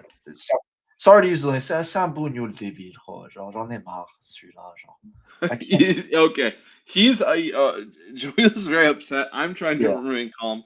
Another case we can talk about is Western Sahara. So it's kind of ambiguous because It's obviously not a major policy objective of the movement. However, the movement doesn't want to take a hasty position, and it's awkward because we have, a desire to like get it right and to articulate something that is sensible on the question. So there's a lot of places, or another place where the unbowed is like kind of internally undecided is stuff like the end of life laws, like like assisted suicide, where currently in France, Yeah. basically you can get assisted suicide, but it's not like on demand, like in Canada and stuff. Like, well, it's not on demand in Canada, but you know what I mean. It's not that. It's Yeah, not as liberalized as it is in Canada. Remember, right now it's 2:30 in the morning for me. So You're good. So basically, within the movement, there is like leeway to say like, okay, on the end of life stuff, there's wiggle room because there's like legitimate arguments on both sides. And look, I've published Sure. some dissenting voices on this on International, like the disability advocates. They're like, we don't want to be like euthanized. I think that's a compelling argument from them. yeah. So Yeah, no, I agree. It's that is certainly complicated. What I will say that, okay, first off, around Buelem, and I won't say anything more. Obviously, he should not be imprisoned. Okay, great. As you said, though, it's cynically used because there's many activists they don't give a shit about who are left wing. It's cynically used. The only reason the French media cares is just to bash on Algeria. I do think, though, that with the Polisario, and I think you agree, France Insoumise should take a stance. The Moroccans illegally occupy the Western Sahara. Even the UN says this. The Western Saharan people, the vast majority, except for the 10-20% who are paid basically by Morocco, want independence. I think it's non-negotiable. We should be supporting the struggle of the people of the Western Sahara. And I hope that Insoumise does change its position on this. I don't know why it wouldn't. We don't have a stated position now. I would have to look this up to confirm or deny the exact position as of recording date on the Western Sahara question. I know there are people in your opinion. Personally, I agree with you, but Yeah. It's just one of these things where like the decolonial questions that LFI is strong on are the ones that directly involve France, like the New Caledonia issue, Yeah. the Kanaki issue, because that's actually in the French domain, so to speak. Yeah. And the problem with like getting really involved in questions of like, for example, the questions of Maduro. The unbowed have been very consistent in the media. We don't give a shit arguing about the nature of the Maduro regime. Nicolas Maduro and Celia Flores must be immediately liberated. They must be immediately free. Yeah. And whatever you think about their regime is irrelevant because America has no right interfering. And this is like a basic Republican principle, right?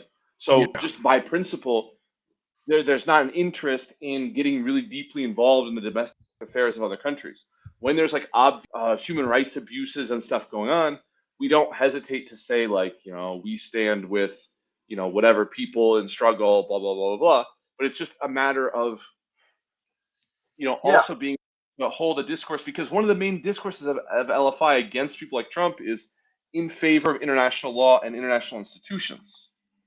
Yeah, so, that's precisely why you would. I mean, in this case, that's precisely why you don't have to take some crazy left-wing position or whatever to support the independence of the Sahrawi people. Yeah. There's already, the UN already recognizes that Morocco illegally occupies that land and that they have the right to self-determination. So in this case, I think it's like, it's worth just taking. It's an easy, but it's not a hard position is what I'm trying to say. I wonder if they're not trying to alienate Moroccans. Yeah, but it's also hard when you have a lot of Moroccans in the movement. Like, I know. Listen, I know. I get that. I've had many arguments with Moroccan friends on this, and I always win the debate because they have no evidence to stand on. The only reason Donald is here as an innocent, unknown of the Algerian-Moroccan proxy war happening in Western Sahara. Yeah. It's not, but it's knowing people in the Polisario. and which is, and knowing people, the Western Saharan people, they are very clear. They want Morocco the fuck out, and the Moroccans they hate it. They just can't stand it. They can't stand it. But it's weird. I don't know why they, the only reason they give a shit is because there's phosphorus. It's not for any like deep, oh, it's our homeland and blah blah blah, and unity. Yeah. And whatever. It's like, yeah, kiss my ass. It's about phosphorus, okay, and fishing. Do you want to talk about the ideology stuff, Donald? Did you want to Maybe talk it's worth talking about the syndicalism issue first? Oh, very briefly about syndicalism. The French unions are kind of shit, actually. Hot take. They're very divided and like. Well, yeah, I'm talking about today. Like the head of the CGT is. Yeah, there's a long history there, and I'm a CGT member personally, and the leader of the thing is a Socialist Party hack, and it's very obvious that the CGT has like how do we say noyauté in English? Like it's infiltrated gives the sense of conspiracy that I don't mean.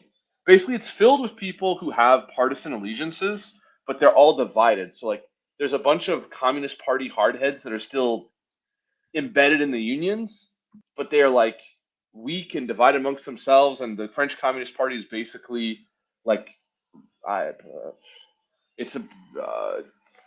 don't want to call it red brown because it's extreme, but it's like red browning. It's like nationalizing, and it's not its former self. Yeah, so it kind of sucks right now, and the unions are really weak. Like they always do this bullshit of calling what are called like pearled strikes. So instead of doing like, hey, we're gonna do an unlimited general strike, they'll do like, we're gonna do a general strike on Thursday, and then we'll do another one 2 weeks later, and it's just like, just call the fucking thing. But I get pissed off as a syndicalist that they do these like stupid strategies. But I think they're I have an ultra left critique actually of the French unions. Like it's very clear that they're a thermostatic force. Yeah, no, I guess the term maybe that's too harsh because they're not like totally integrated. It might be too harsh, but it's just like they don't. Like we had a big social movement at the beginning, like of the fall, and the unions like didn't oppose it, but didn't really get behind it. It was the same in the Yellow Vest. Like in the Yellow Vest, the CGT would like do their own little march instead of just coming with the rest of us, and it was just always kind of corny. Like they should just, I don't know, they should just be actually like the CGT in its like documents, like its like charter or whatever, its founding document. Their goal is to make a revolution by a general strike. Yeah, like real old school syndicalism, I mean, we're talking it's like almost anarcho-syndicalist in its roots. Yeah. That's hilarious. I mean, okay, they're gonna get some pastis and listen to you all.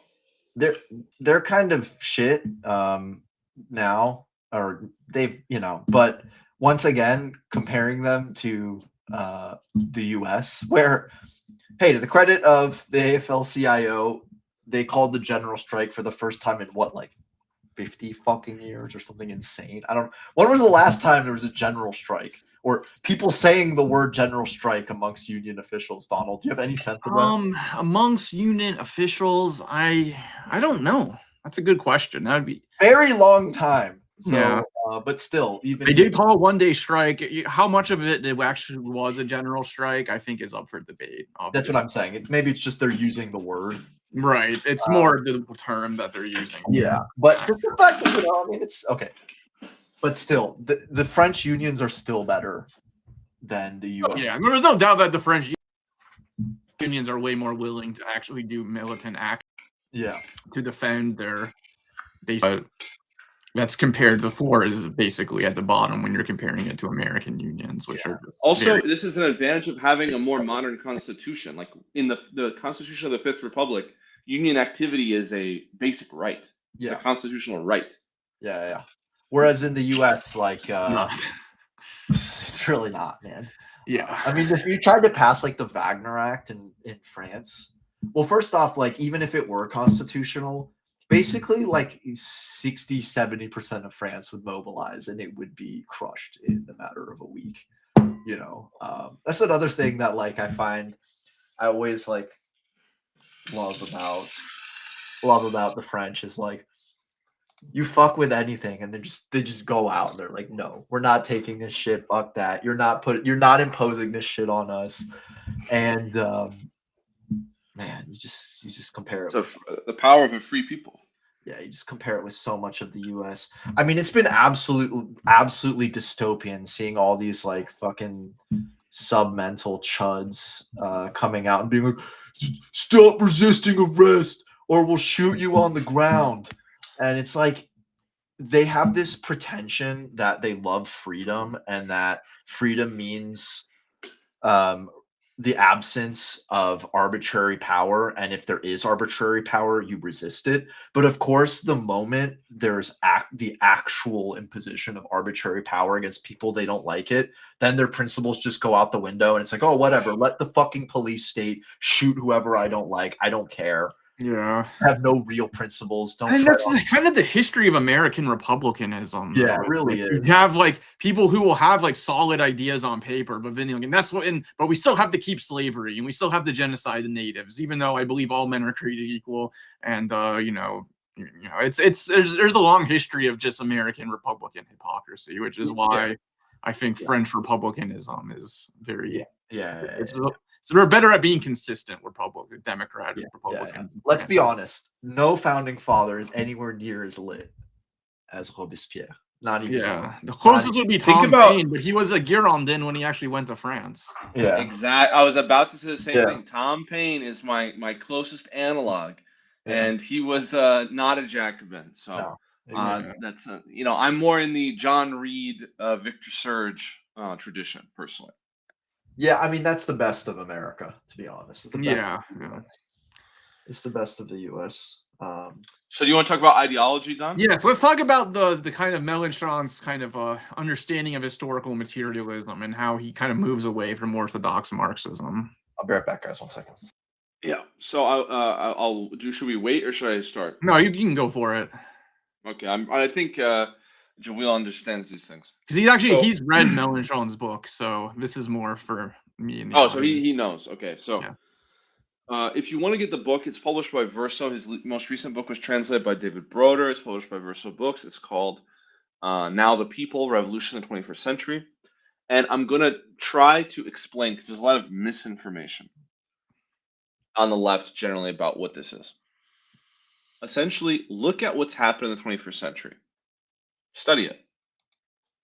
One of the things that unbowed cadre do is before reading newspaper articles or listening to podcasts or anything about a popular movement, they will look at photos of it.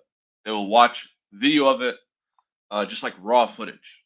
And they will note how are people moving, what are the signs that they're holding, and they'll just try to actually observe the mobilization. And if we observe these mobilizations, as I said earlier, you'll find that very often national flags play a part in it. So why do people like take up the national flag against the government of their nation? Like, isn't that a little bit weird? It's not weird because what they're doing when they do that is they're claiming a specific political subjectivity called the people. They claim to be the people who are sovereign and have the right to decide what happens. So the basic conceit of the Mélenchon theory of the people's era is that we use this term the people simply because that is what the people call themselves. It's not like a notion of population or Volk or something like this. It's just literally the people when they go out and they make these events, they call themselves the people. So that's the name in which that corresponds to them. And if you want, I have actually, let me see if I can pull up the exact quote of Jacques Rancière. This might be good. We might be getting nerdy for your class today. Oh, that's normal for us. Just pull this quote. That's fine. We have some really we got some real nerds. We get really nerdy on here. I'm gonna read it. Yeah, we talk quantum physics sometimes, You talk about quantum physics in here. Oh, yeah. Yeah, we do. Okay, it's in the episodes chat. Where did I post it? Hold on. I'll post Okay, it. so I'm just going to read this quote of Rancière, which I think is a good description of what we're talking about. The people are not the mass of the population. The people are a construction. They do not exist as such. They are built through discourse and actions. Occupy, the Arab Spring, the Indignados, Syntagma Square in Athens, the movements of undocumented migrants. All of this produces a certain people of anonymous individuals. And this people is the people of democracy, a people that manifests the power of anyone at all. But to say construction is to say that there can be several constructions of the people.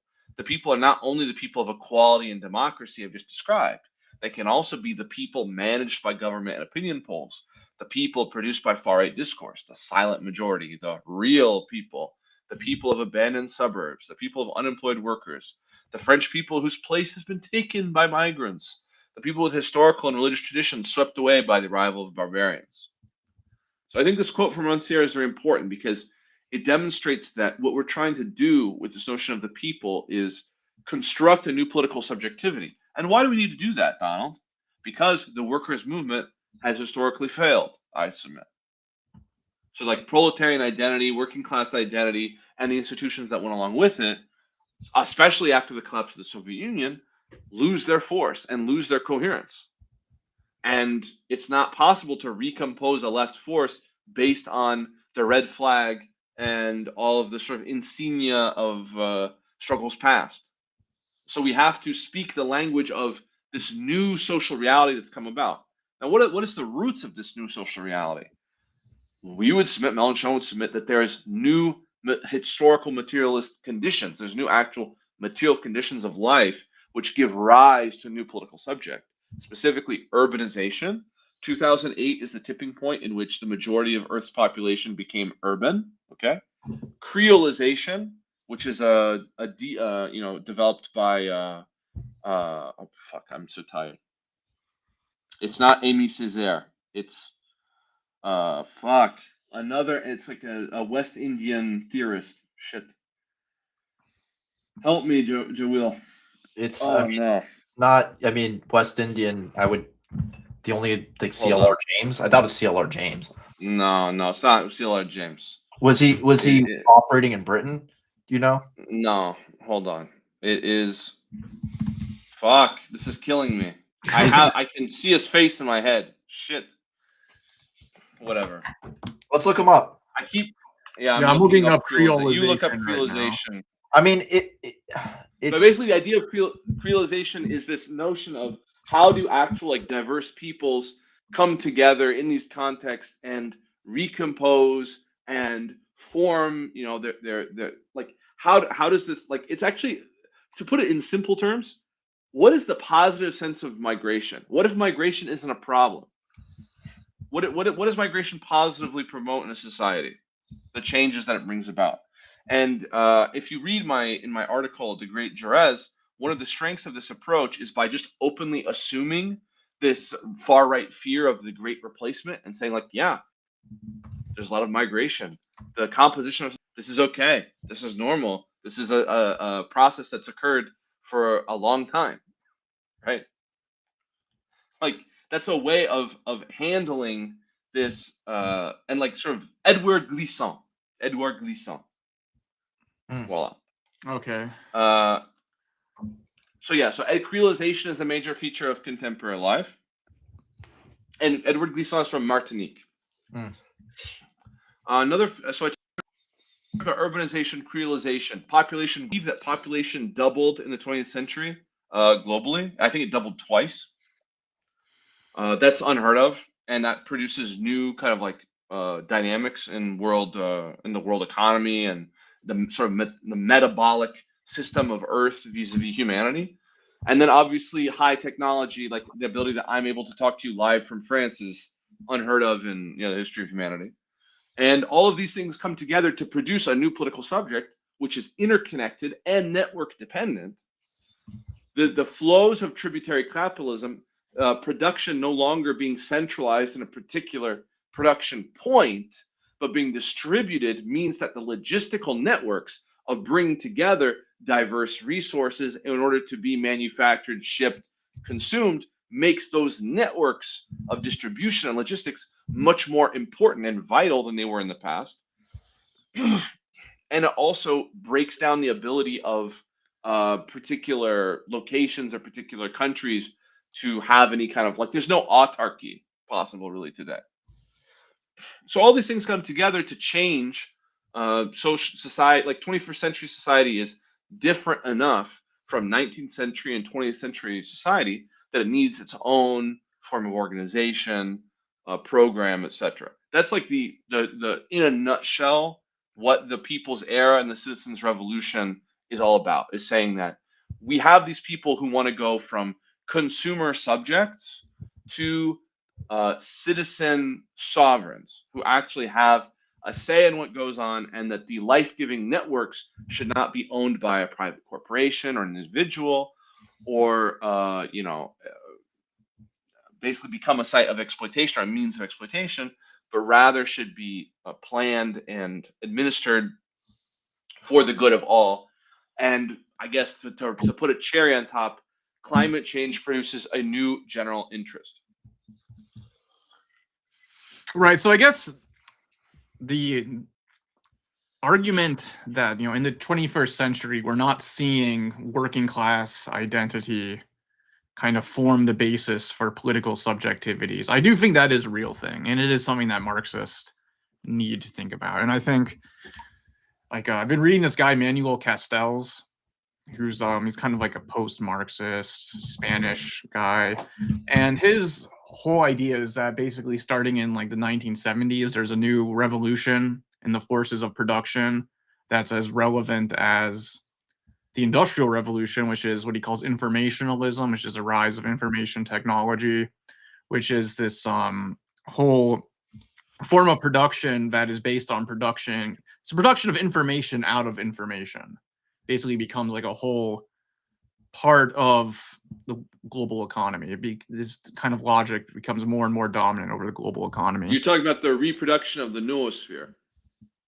Yeah, like I can't remember who came up with that term originally, but yeah, it's Jacques Monod really used noosphere. Yeah, and LaRouche, funny enough, talks about the noosphere too. Yeah. There's a Soviet theorist that talked about the noosphere as well. But basically, this is like, we talk about patents sometimes. Intellectual property and patents come into what you're talking about, and this is a place where a radical left program can liberate or like getting rid of patents, get rid of intellectual property. For example, the COVID vaccine patents shouldn't exist. No. That's insane, No. right? And like water, the water network should not be privatized. So we have to have the water network needs to be public.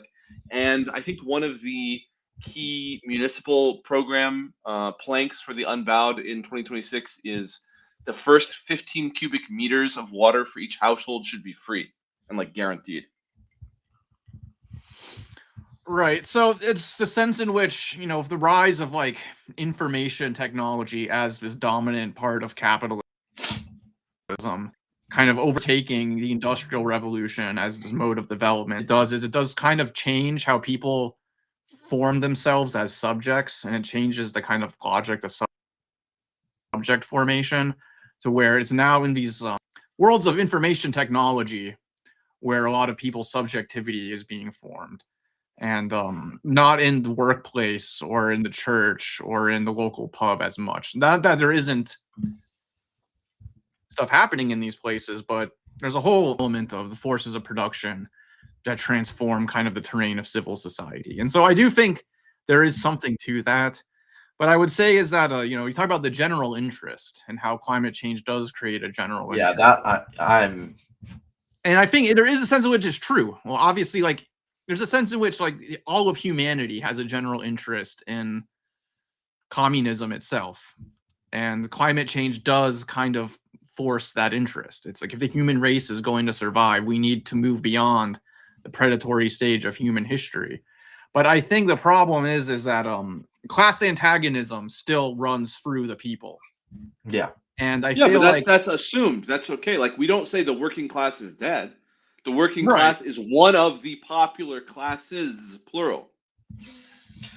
But it's You know, it's worth being clear on dynamics versus how people think them through or are aware of them, right? Right.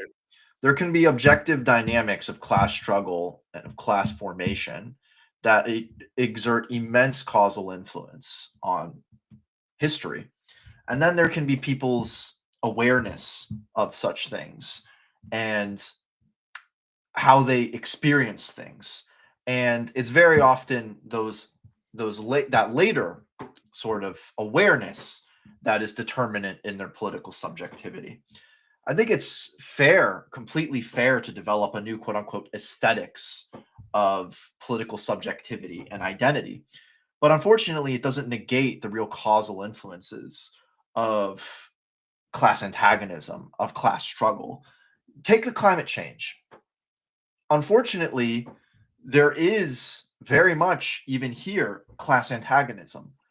The capitalist class will absolutely and can absolutely get through climate crisis unscathed. Maybe not in the long term, but in the short term, it can. It will hoard. It will erect fences. It will shoot people who try to take resources. But in the short term, it will be able to survive it. And that's what they're banking on. That's why they're building bunkers and stocking water and all this crazy fucking, apocalyptic shit. Um, the working class in the first world also will be in a different position than those in the third world, and that's also a real antagonism. It's not one that's completely and impossible to deal with, but it is a real antagonism. You know what I'm saying? And so I think that's all I would say to this very interesting. Like, I read the first chapters of Mélenchon's new book, and I think he had very pertinent observations about the state of modern life and recent developments and what it all means for a new politics. But I think that quote unquote aesthetics, which are extremely powerful, the aesthetics of political subjectivity will not take away from the reality of class struggle. And I'm sure he's completely fucking aware of that. It's just about being smart, right? I think that's a lot of the strength of the Insoumise ideology, is being smart about that kind of aesthetics, being smart about talking about class or talking about being part of a group that has an antagonism with those who exploit and oppress you, right? But it's also, in terms of political education, I think important to despite all of the quote unquote noise of all the bullshit we see in the internet that forms our identity, being clear to people like where they are in life, like what are the forces that dictate Yeah. their life, who are the people who are actually exploiting and oppressing them, how they can be defeated. Because Well, it is an anti-capitalist movement yes, explicitly. yeah, Right. exactly. So that the critique of capitalism, like it's an eco-socialist movement. I've been focusing on some of the things that are more distinctive than just like general eco-socialism. Yeah. But I think the problem with the class analysis is that, like for example, I believe it was Engels. I forget which text exactly says this, but I'm certain that he says somewhere that the industrial proletariat as a class is proper to the 19th century. Yes, I mean, I wouldn't. So, if the industrial proletariat is proper to the 19th century and we're the 21st century, No, is it still but proper listen, to us? but Like, listen. I that's the mean, question. Is the condition of the class, the working class in England, still pertinent to no, understand no, class no dynamics? I would serious, argue it is not, no right? serious Marxist, I think, um, would argue that there has been serious changes. I think it's worth reiterating kind of what I take to be sort of a fundamental proposition of Marxism, which is not that any sector of the working class is privileged, but that given the conditions of life of the proletariat, it is in general the only non-fluctuating element that you can depend on to want socialism. I truly do believe that. I really do believe that. I think that, yes, you have the petty bourgeoisie. Yes, you have many unofficial layers. But what is the group that combines the interest to abolish capital with the capacity to do so? And I think that the working class is still very much privileged in this way. Is it the only group? No. Is it the one You that mean is a in itself or for itself? Well, that's precisely what we're talking about, which is developing this new aesthetics that gives people meaning, that mobilizes them, but also being very clear on, what dictates their life, the forces that dictate their life, the nature of capital, et cetera, et cetera. So I Because think that, Blanqui claimed to be a proletarian, yeah, well, right? He might have that's, been the first one to do it, right? And he did that as a for itself gesture yes, in a but law like, court. but I mean, I think Donald and I both agree that we start off from the notion or from the fact that class is not a subjective, that there Yeah. is no subjectivity to the class you are in. I'm sorry, like as much as we would like it to be otherwise in our lives, it is not the case, right? It is, at least at a given moment, a brute fact of your condition. Wait, You what can is a brute change it. fact? I'm confused. Right. And I think Being part of a class, it is a brute fact. Now how you experience No, it, it's not a brute fact. well, I wish that I was a bourgeois. I believe in the principle of sufficient reason, so I don't believe in brute facts. Well, unfortunately, nature thinks otherwise, and society. that was random. Nature thinks otherwise. It's just a proclamation. No, I'm saying that the class that you participate is a social construction. It's not a brute fact. Well, it's a brute fact of your life. I'm not saying that it is a brute fact in the sense that it is a No, it's natural not. fact. People change their class. People They change their do, social but as I class said, at any given moment. What I'm saying is at that not any particular moment. no, no, no. Take the moment you are in right now. Okay, let me put it this way. Yes, people change their class all the time, obviously. What I'm saying is that whether or not you are in a class is not a function of whether or not you think you are in a class. It is a function of your position in society. It is a function of your relations to means of production. It is. It's a Hmm. function of your relations to capital. It is. I mean, it's not like, I Okay, think let me let me it's an let me back out of uncontroversial this. fact. Let me back away from this detail just for a minute to ask you a question. Consider a man who is a salaried worker. Okay, so he's a salaried employee. He owns his own apartment. He owns his car, but he does not own any stock or have any kind of capital in that sense, right? He owns some property. He works for a living. He works for contract. Let's consider another man who You're gonna is say one's a seeking. CEO, the other is. No. I'm saying let's consider another man in a different country who is like a blood diamond digger using his. Let's make it real stereotypical. His like bare hands in this like muck and just like trying to get enough to eat every day, right? Both of these men are both proletarians in a sense, in that they Salaried don't is own not. any capital, right? But like No, clearly there's a salaried is not problem. sufficient. First off, like all we're trading on right now is also the ambiguity of these categories. Just because the demarcation of concepts is fuzzy does not mean they don't exist. No, I'm not saying they don't exist. I'm saying how should we conceive of the different? Like, I'm speaking empirically. On the As basis, someone, well, there you have to bring in imperialism. You have to bring in yeah, you have to the bring in imperialism. So I yeah. would submit, and this is the sort of unbowed approach, is to be splitters and to say that there are multiple popular classes, and to not to speak of a univocal working class that somehow englobes everything, but rather to speak about the popular classes. And this is a critique I have of Jacobin, which I will, say now publicly. Many times when they translate unbowed materials, I will find working class in the English text, which is not present in the French text. The French text will say popular classes plural, and the English text will be rendered the working class, or Yeah, that they'll is say something like frustrating because that is a uh, major difference, I think. No, listen, the quartier populaire. A quartier populaire, the popular neighborhoods, gets transformed into working class neighborhoods because they want it to sound idiomatic, I think. But this is not yeah. an English idiom.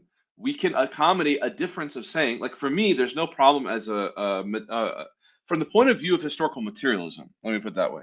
I don't see any reason why we can't say there are multiple working classes, plural. There are multiple popular classes which come together and have certain interests in common, certain interests which are not in common, Yeah, and no, that the political work of the 21st century is one of social composition.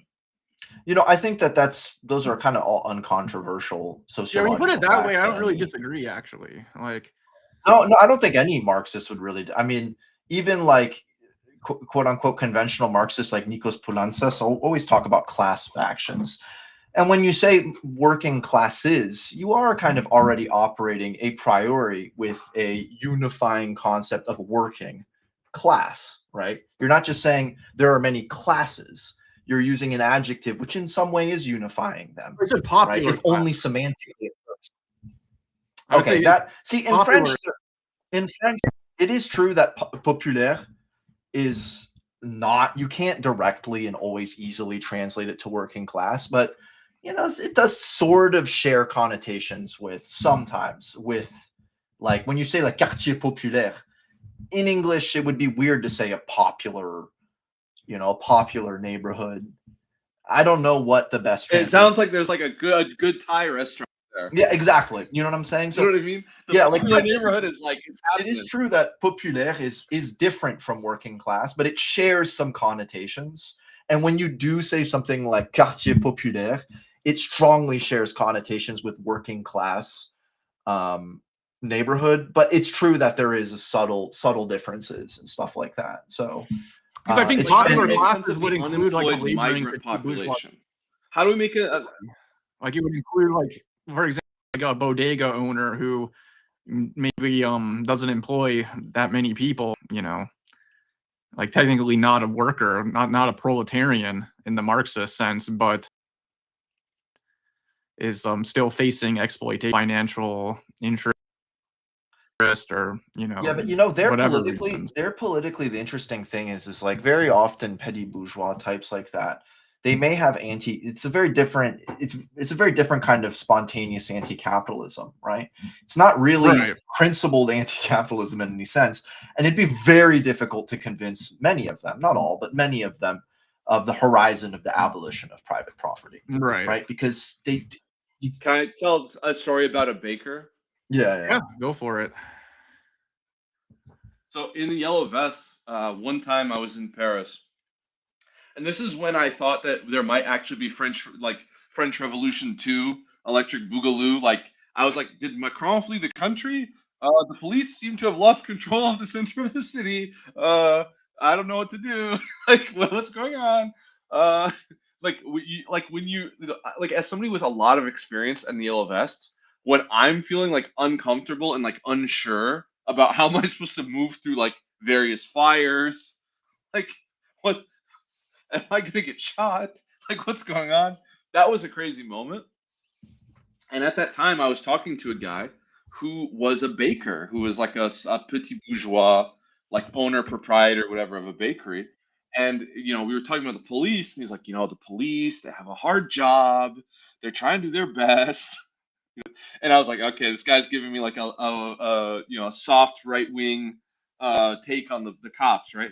And we get to the Pont d'Alma, which is where Princess Diana got killed in like the tunnel down there, right? And at the Pont d'Alma, you have like onto the left is the Eiffel Tower.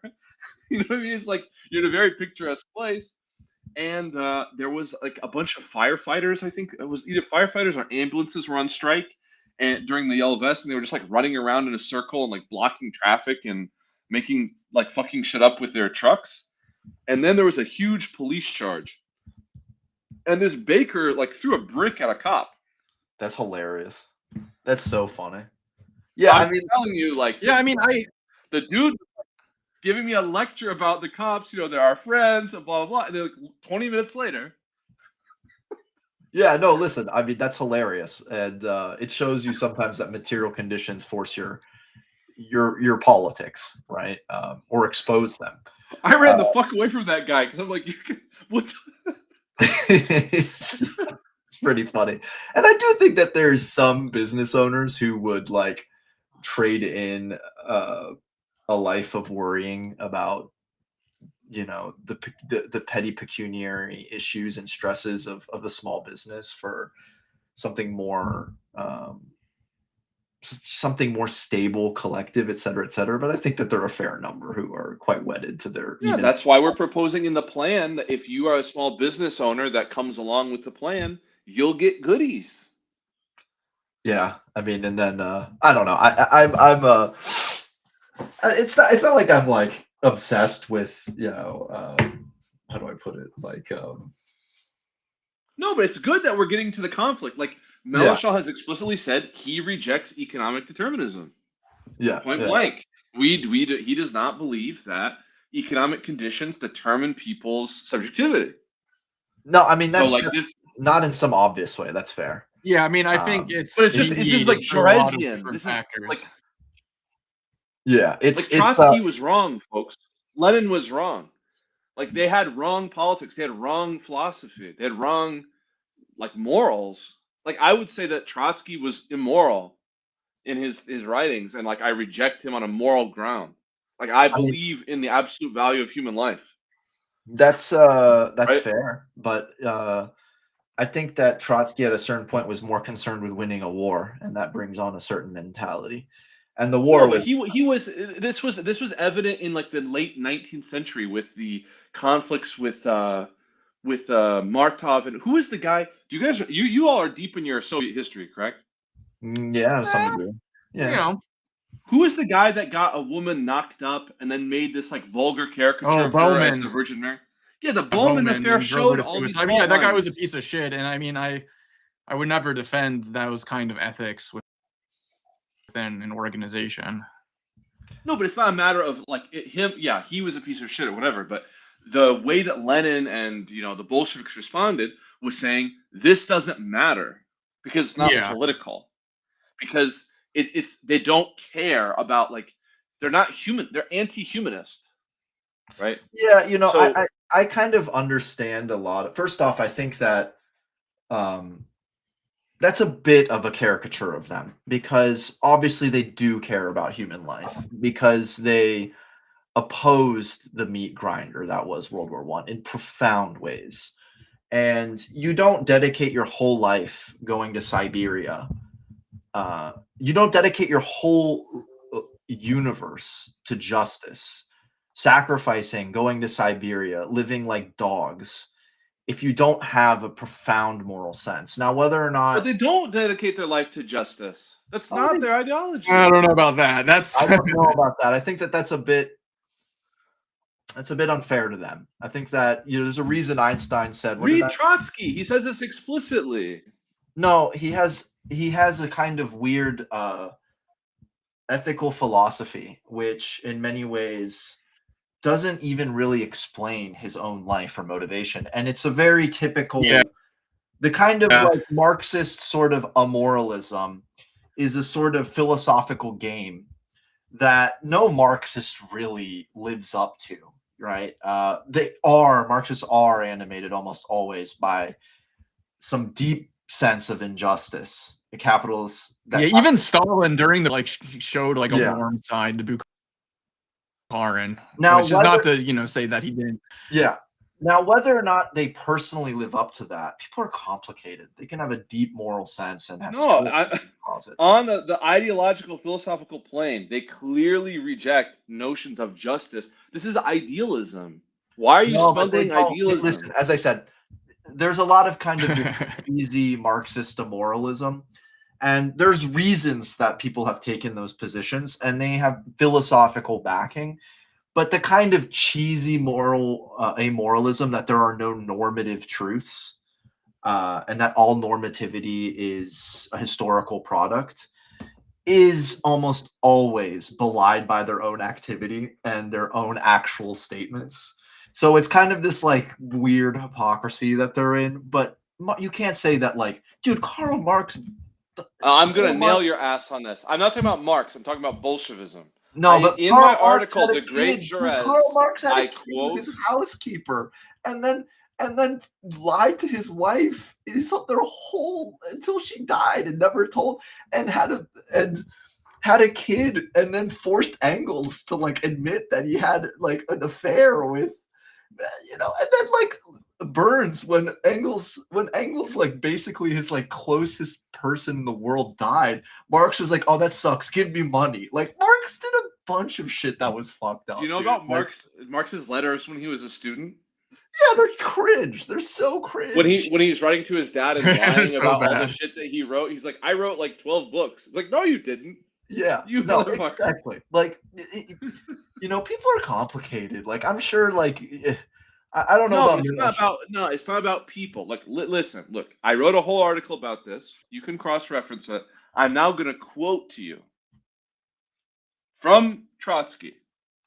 Quote, in France, before the war, there were two tendencies in the Socialist Party. There was the great struggle between Jaurès and Gued, and in that struggle, it was Gued who was right against Jaurès. We can never forget that. When we are told that we are separating ourselves from the Jaurèsian tradition, this does not mean that we are entrusting the personality of Jaurès and his memory to the dirty hands of dissidents and reformists. It only means that there has been a great change in our politics, and that we'll fight against the survival and biases of the so-called Jaurèsian tradition in the French labor movement. It is a disservice to the working class in France to have turned this incident into a conflict of ideas, as if communists could really claim to be part of the democratic and socialist traditions of Jaurès. Would you like me to now tell you what Trotsky considered to be the contents of that tradition? I mean, listen, first off, the Bolsheviks always had a Hold very, on. I want to hear yeah, what Trump yeah. tradition, because I'm curious. For the Democrat Jaurès, socialism was the only way to consolidate and complete the republic. In his indefatigable hope for an idealist synthesis, Jaurès began as a Democrat ready to adopt socialism and became a socialist who took responsibility for full democracy. In his eyes, the proletariat was a historical force in the service of right, freedom, and humanity. In politics, Jaurès combined an extreme acuity of idealist abstraction with a strong intuition of reality. This was evident in all his work. The material idea of the justice, of the good, went hand in hand with an empirical appreciation of even minor details.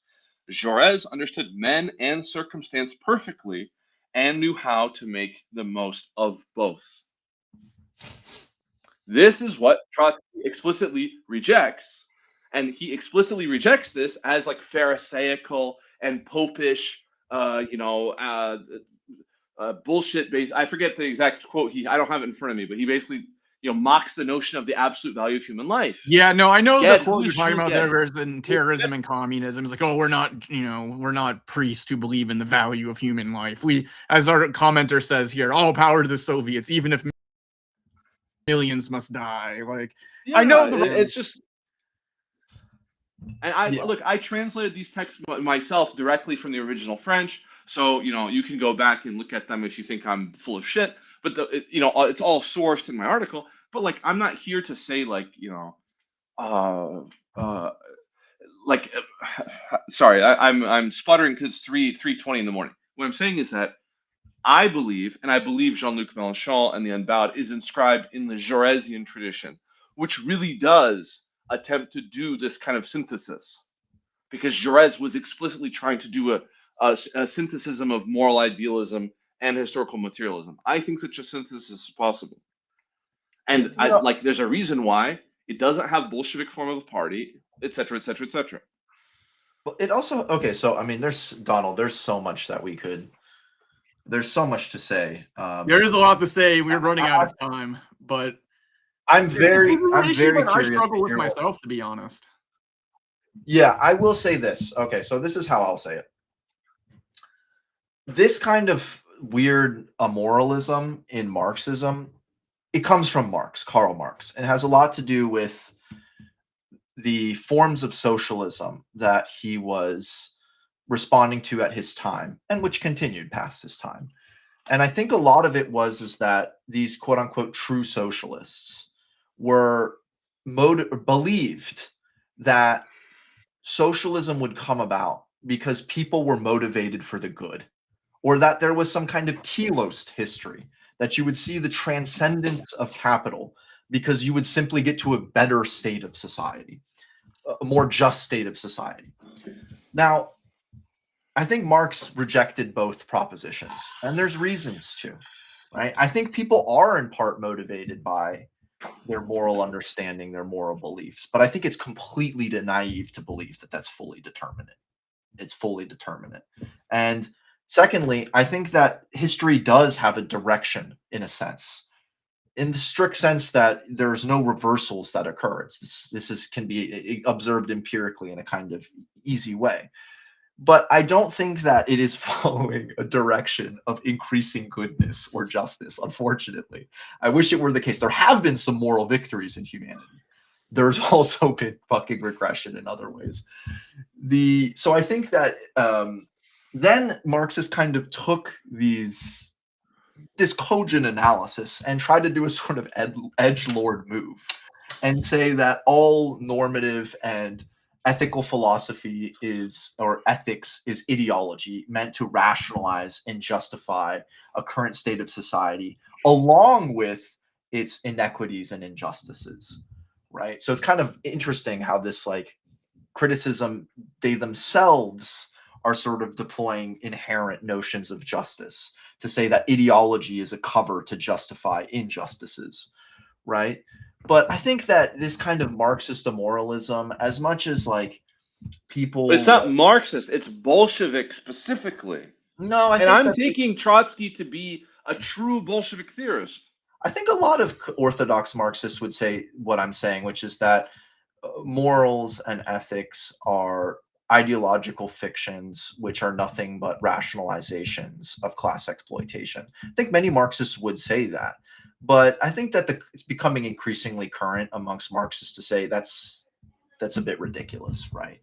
And that it's more complicated than that. You know, in a sense, all normativity will be mutilated by the current state of society and the fact that it does serve often as rationalizations of class exploitation. But that's not the whole story about normative truths. But it's the thing I will say about Bolshevism is like, I think it's worth also being very historical and almost quote unquote like folk psychological about these Bolshevik figures. These motherfuckers first off, they came from the Erfurtian tradition. So they were more appreciative of sort of democratic practice and parliamentary practice than is often caricatured when people talk about them, because very often they respected it so much they did a coup d'etat against the Constituent Assembly. well, one that was also Oh no, we're having this debate. no, let's Visit not some have of saying, this, like, Henry. We will let's have to be revisit some of this, Henry, These because we're getting into. We will. People wanted power. Just own it. Like, think about Robespierre, okay? Robespierre. The king committed treason, did he not? When he conspired with foreign powers to invade the Republic. Well, yes. Oh, you're frozen. No. Oh, shit. No. Are we froze? I like where you're going with this. No. Are we back? Yeah, we're back. Okay, so let me rant about the king briefly. The King Louis committed treason against the Republic. Yes. And so he was executed on that basis. Yeah, yes.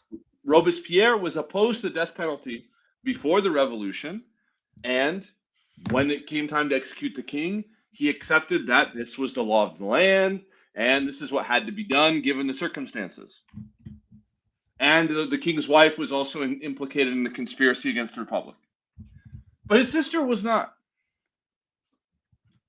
Yeah, but his sister was executed because of the exagéré, the hébertiste, and Robespierre worked very hard to try to prevent this from occurring and felt extremely bad when this event happened. And he did not want this to occur. And this is like documented that it bothered him, and he was, inquiring about what was going on, etc., etc. But he was constrained because Robespierre was not nearly in a position of power of somebody like Lenin after 1917.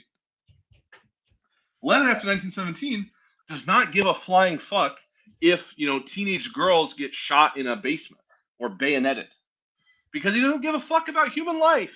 That's not really true. Listen, Like, instances of Lenin saving people's lives from the Chekov who were in the opposition, like Fyodor Dan, for example. Like, he personally intervened to actually save the life of various oppositionists. No, he did. They knew. They had a list of all of the generals. Romanov kids. No, they had a list of all the generals. That was done on the fly. Yeah. Yes, they justified it. It was not done on the fly. There was communique. There's telegrams from the central. Yeah, but think about. They don't give a shit, and they lied about it because they have no shame. Think about the terror in France. You read about the most brutal and horrendous, murder of aristocrats of being Yeah, wearing and then the two It was Vendée, green like the bad. kind of shit they were doing in the Vendée. I mean, Yeah. it's Yeah, dude, French like, Revolution was Robin- brutal, man. Like, I don't think you can point to That's what I'm Robespierre saying, as is it like was some bad. paragon of virtue compared I to don't Lenin. yeah, man. Like, I mean, like the main point is this: if you Robespierre want to opposed those excesses. the main thing is Oh, you can this, point to like, the also, excesses like, that Lenin opposed. yeah. So it's not fair. What I feel like excesses? we just named some that he saved. He intervened to save the lives of many oppositionists. Bolsheviks. Yeah, Oh, yeah. In- Of in- And course, yeah. anarchists as well. and including people who After he probably did a ended up coup picking d'etat, up so they would bombs. have no political power.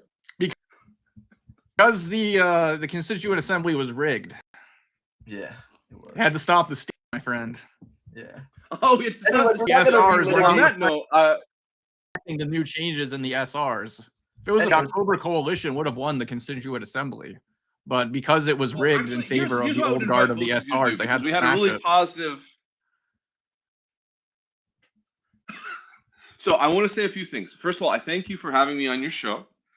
Secondly, Yes, thank I you for invite coming to on. read my great Jerez piece in detail and respond. I feel like I've been talking over you because we have some kind of weird audio lag delay thing where we Yeah. end up being on top of each other. And I really don't intend to be an asshole. It's just 3 o'clock in the morning. No, you've Oh, been no. great. No, we've had a great conversation. Don't get me wrong. No. This is lovely. Is there anything more about LFI that I could answer that I did not address? I think you did a Um, great job. As I said, it's very rare to find good descriptions of kind of the actual organization in English-speaking media. So I think you've done a fantastic job in that way, and I really appreciate you coming Does on. the dominant contradiction plus conjecture stuff, does this like hybrid Maoist Gramscian theory make sense? Like when you're talking about the class antagonism, like we just assume that class antagonism exists. Like I we think it's assume very- that the basis of all politics is dissensus. I think it's very interesting, and I think the funny thing is that there's maybe in some ways there's obviously very deep agreement on many points, and one thing I find kind of funny about post-Marxists is like sort of caricaturing of a lot of the best orthodox Marxists, and then replacing it with a new language to say many of the things that have been discovered and or talked about in the tradition. So I think in that way, there's quite a lot of agreement already. It's just sort of and then like in any Marxists also disagree amongst themselves, right? Even the most ML of MLs go and disagree amongst themselves and stuff. So, but I really appreciate you talking. Well, also this is more me than Jean-Luc. Like Jean-Luc will always say like I was trained by Marxist, I am Marxist, blah blah blah blah. But like my background is different from that, so I have a different mode of explication. Where like Right. I kind of take the sort of like communization stuff and say like, look, the failure of the workers' movement, like I care what people from that milieu say and think in a way that folks like Mélenchon don't, because that's not their. Yeah, it's not their tradition. I think Mélenchon is probably formed by people that were like deep into Althusser and you know what I mean. Yeah, absolutely. Lukács and stuff like Yeah. that. I mean, I come from, my original background is that my grandfathers fought in the French or in the Algerian Revolution, and actually, my one of my grandfathers was a syndicalist who helped found the the Union of Maghrebian Workers that was quite prominent in the 60s. So that's the tradition I come from, and he started off kind of ortho trot, and then kind of increasingly became more or less sort of left social democratic. And but I consider myself very much an ortho Marxist in ways that he would probably disagree with me if he were. That's also something I should have mentioned. I did not mention is that the Unbowed reject social democracy. Yeah, You think social democracy is impossible. I think he was. Yeah. I see people call them social democratic, but it's like not in the term, not really. That's a different thing. It's a different thing. The radical left is different because we're like social democracy, and this is another thing I want people to pay attention to is the particular like material conditions of a given moment.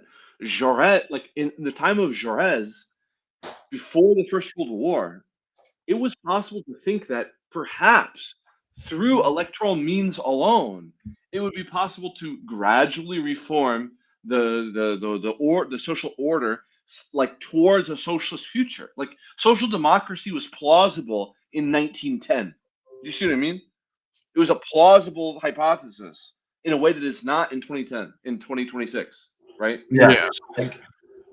In some ways, it was kind of ad hoc. Shit was working, and centrist Marxist like Kautsky kind of didn't think through what could go drastically wrong, and World War I hit them, and then it had no fucking response, and it was just And they had all no about. response. Yeah. And people, like, how do I put it? Like, for us, the thing is, given, actually, this is where, like, Mélenchon has expressed, like, frustration, or I don't actually know what the right term for the mood that he evoked. Sort of like, not fear, but just sort of shock or confusion, is that when he came to America, nobody talked to him about, like, climate change. Yeah,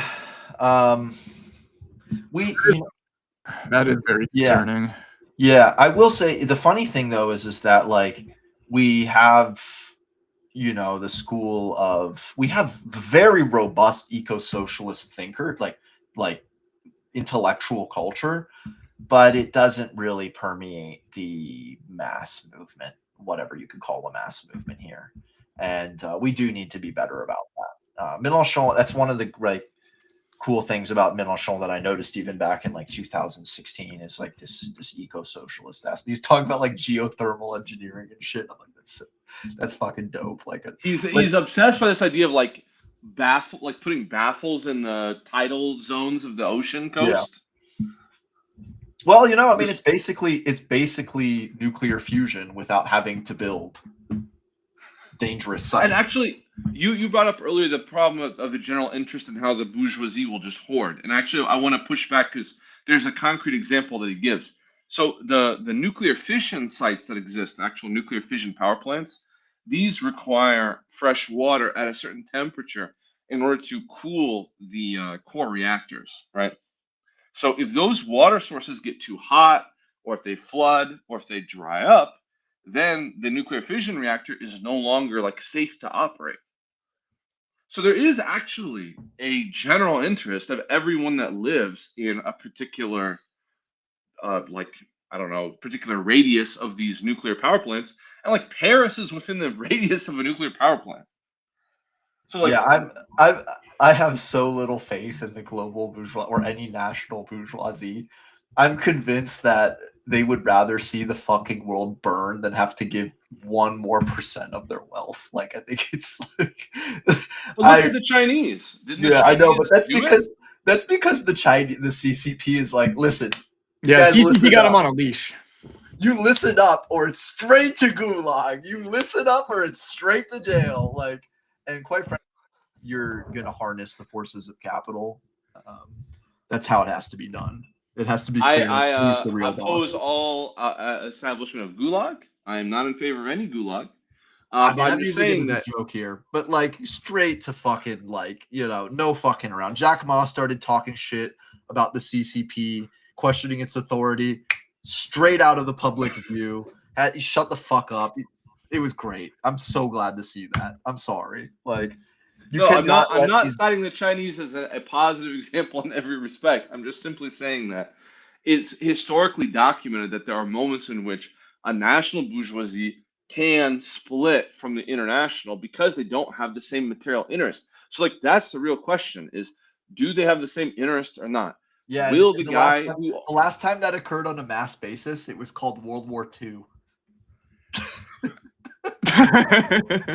Yeah, dude, look, bourgeoisie in America is breaking from the international. Yeah, bro. It's called MAGA. They're going against and they're going against NATO. They're, it's true American national bourgeoisie against the. You can cut both ways. Yeah, they're real. This goes back to the Rancière quote though that I cited earlier, that the people can be constructed in multiple ways. Yeah, hopefully that's actually including the bourgeoisie. That's my hope. Is that anti-Marxist? Do you think that's anti-Marxist what the Rancière quote is proposing? I don't know if it's anti-Marxist is the best way to put it. I think in some ways it's kind of just true. Like Tangential to Marxism, but I think it's true. Yeah. Yeah, I think it's just kind of true. Like the term people is just ambiguous, and so the very meaning of who's in it is just contested. Yeah, no, right? I do And agree that politics has to construct a people. I would just say that I guess where I would leave it is I think that when we construct the people, it has to be the people led by the proletariat and their interests. Not that only proletarians are part of the people and can be part of the people, but I think that the interest of the proletariat and the proletariat has to be the leader of the people. I think any group whose horizon is the abolition of capital, or who is susceptible to that, is privileged, and it just so happens that we call them the working class, right? But if you want to call them, FUBAR, well, let's think about the role of the working class concretely before we end. In like the Tunisian uprising, what was the role of the organized working class? They were the people who were able to transmit organizational capacity to the broader popular uprising, right? Yeah. Like, and the truck drivers have a different role. The truck drivers are there to be like the relays, and the syndicalists know how to operate a meeting and blah blah blah. So it's not like this analysis is not about erasing the proletariat from history. It's just more of a decentering of classical like 19th century and 20th century analysis while keeping its sort of rhetorical and moral valence, and really its method. Like that's one of the things I respect the most about Jean-Luc is that he doesn't just like regurgitate what Marx said. He tries to do what Marx did. Does that make sense? Like No, that he makes tries sense. to actually analyze contemporary society. No, Yeah. I mean, I applaud him for he's trying to think through his times. I applaud him for that. Like, Yeah. as I said, like, I really respect that he's doing that. and it's incomparably just superior to anything in the Anglophone world. Now, Like, 50 plus 1 didn't make sense according to Electrical Journeyman 7380. I don't know what you mean. So 50 plus 1 is just a truth about a head-to-head electoral battle. So like if it comes down to the far right, like a highly probable scenario in 2027 is going to be Jean-Luc versus Marine Le Pen or Jordan Bardella from the far right. If that's the case, we don't need to win all of the national bourgeoisie. We just need to fracture the national bourgeoisie and unite the popular classes. So like we need to get everybody that lives in the fucking like ghetto, all of the organized working class. We need to get the students, we need to get the employed people, we need to get the people who, are threatened by like anti-woke bullshit. So that like we have to get, like, and once you like compose that block together, that block needs to be 50% plus 1 vote. So I hope, Electrical Journeyman, that answers your question or makes it make sense. We don't actually need to win everybody over, and you can't. That's actually maybe the thing that the left. That made sense to me. I didn't kind of agree with the kind of Kautskian strategy on that sense. Is that you don't need to like win like everyone over. You just need to win like enough to where you have a mandate to transform the state. Yeah. Well, do you guys want to end it there, or do you want to say anything else? No, man, we really appreciate it, Henry. I'm sorry that if I'm Just shambolic. Conversation. I think a lot of people will learn. This is fire. Yeah, I think that a lot of people will enjoy listening to this. I think it was a really good combination of Especially the parts that were spicy. Explanation, productive debate. I think it was great. Thank you for coming on. Thank you for having me. Let me make you a parting proposal. You should have me back again. You should read my articles. We can discuss my articles, and we should do it not at like right now. It's 3:40 in the morning. Yeah, go to bed, comrade. Let me carry on the conversation because I think there actually is a lot of stuff you're talking about here that we didn't have time to. Yeah. All right. Take care. Ciao, ciao. Ciao, ciao. Thank you so much. See you later. Let's wrap up, Donald. Yeah, I think everyone. So thank you for joining our stream. I think that we had a great stream. If you joined in late, don't worry. It'll be posted to YouTube, the full video, and you guys will, there's really great conversation, description of description of sort of the organization of Insoumise. I learned a lot, explanation of its origins. We talked about why Mélenchon was great. So thank you for joining. Please, subscribe, hit the like button. I'm going to say the typical shit. Check us out on Twitter. Check us out. Check out the magazine, Cosmonaut Mag. And please, if you can spare $1, donate to our, join our Patreon. Think about becoming a subscriber, or maybe buy some merch. We got some nice T-shirts and stuff. So Yeah. thank you to our comrade Henry for coming on. It was awesome. Thank you for joining us. We will be back next Sunday, same time. Thank you, everyone.